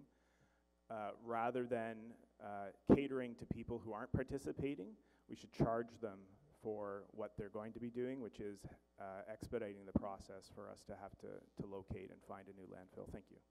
Thank you. I'm sorry that you don't appreciate my sense of humor. There are times that are funnier than others. But I I appreciate you bringing the humor to the issues, because the issues, when you think about it, are kind of sad. So I appreciate your attempt to do that. All right, any questions for Mr. Hache? Yeah, Riley Brockinson. Thank you, Mr. Chair, and thank you, Mr. Hache. I certainly agree with a lot of your sentiment multiple times. Not a question, just a comment. 23 years is the timeline of the landfill if we do nothing else, if everything else remains the same. And I will not contribute to planning to creating a new landfill, because I think that's the wrong strategy for the city. The goal is to ensure that we reduce as much waste to that landfill as possible, focusing on diverting as much as we can. That is the overarching, That should be the overarching theme of the discussion today with respect to waste. A lot of people are concerned about plastics going into the compost that's being created, and that is a very important issue. But the one that I'm looking further ahead that we should all be focusing is, how do we ensure that stuff doesn't go to landfill to begin with? That is the issue. That is the issue. And hopefully we'll have a greater discussion after lunch. Thank you. Thank you very much. Councillor Cloutier? Thank you, Chair. Mr. Haché, thank you very much, and I too, like Councillor Brockington, appreciate your passion and your sentiments. Do you know how much organics contribute to the landfill at Trail Road right now? I don't have those figures at the top of my head. My understanding is that the participation in the compost green bin program as it's currently designed perhaps is hovering around 50%, wild guess. It is, and that's not my question, but I think the answer is also, Marilyn, can you tell us how much of the current landfill that's going into the landfill includes organics that should be diverted? Currently, we're diverting approximately 40% of the organics in our waste stream. That includes leaf and yard waste. With inclusion of plastic bags, we're anticipating that that will increase by another up to 60%. So fairly significant increase in But tonnage. of garbage, of persons who do not use the green bin in their bi-weekly garbage, how much in that is stuff that should be going to Renewy? 50% of our waste stream is organic waste. Every home produces, of what they throw out at the curb, it's 50% organics. In tonnage, it's well over 100,000 tons per year. So hopefully, we could, with this program, divert more to Renewy. So that's one of my points. The second one is, you described the current compost that's produced as perfect. And I think the evidence will show, the reality check will show that it does contain a percentage, a certain percentage, 2%, that needs to be screened out. It is far from perfect. It will continue to be that. I don't think it's certified to be used on organic. So I just wanted to make that point. And again, the objective is to not have a new landfill, and to increase our participation rate, the gross tonnage that goes to those. And I think that continues to be the objective. But thank you. Thank you very much. Any further questions? Seeing none. So, Councillor McKenney, what do you want? You want a motion? Oh, lunch, right. So, we have some questions to staff. We'll wait. We'll just take a break. We'll come back. So we'll recess. We'll come back at 1:30, and we'll finish up the questions on plastic bags, and then we'll move to the final item for the day. 1:30? 1:30.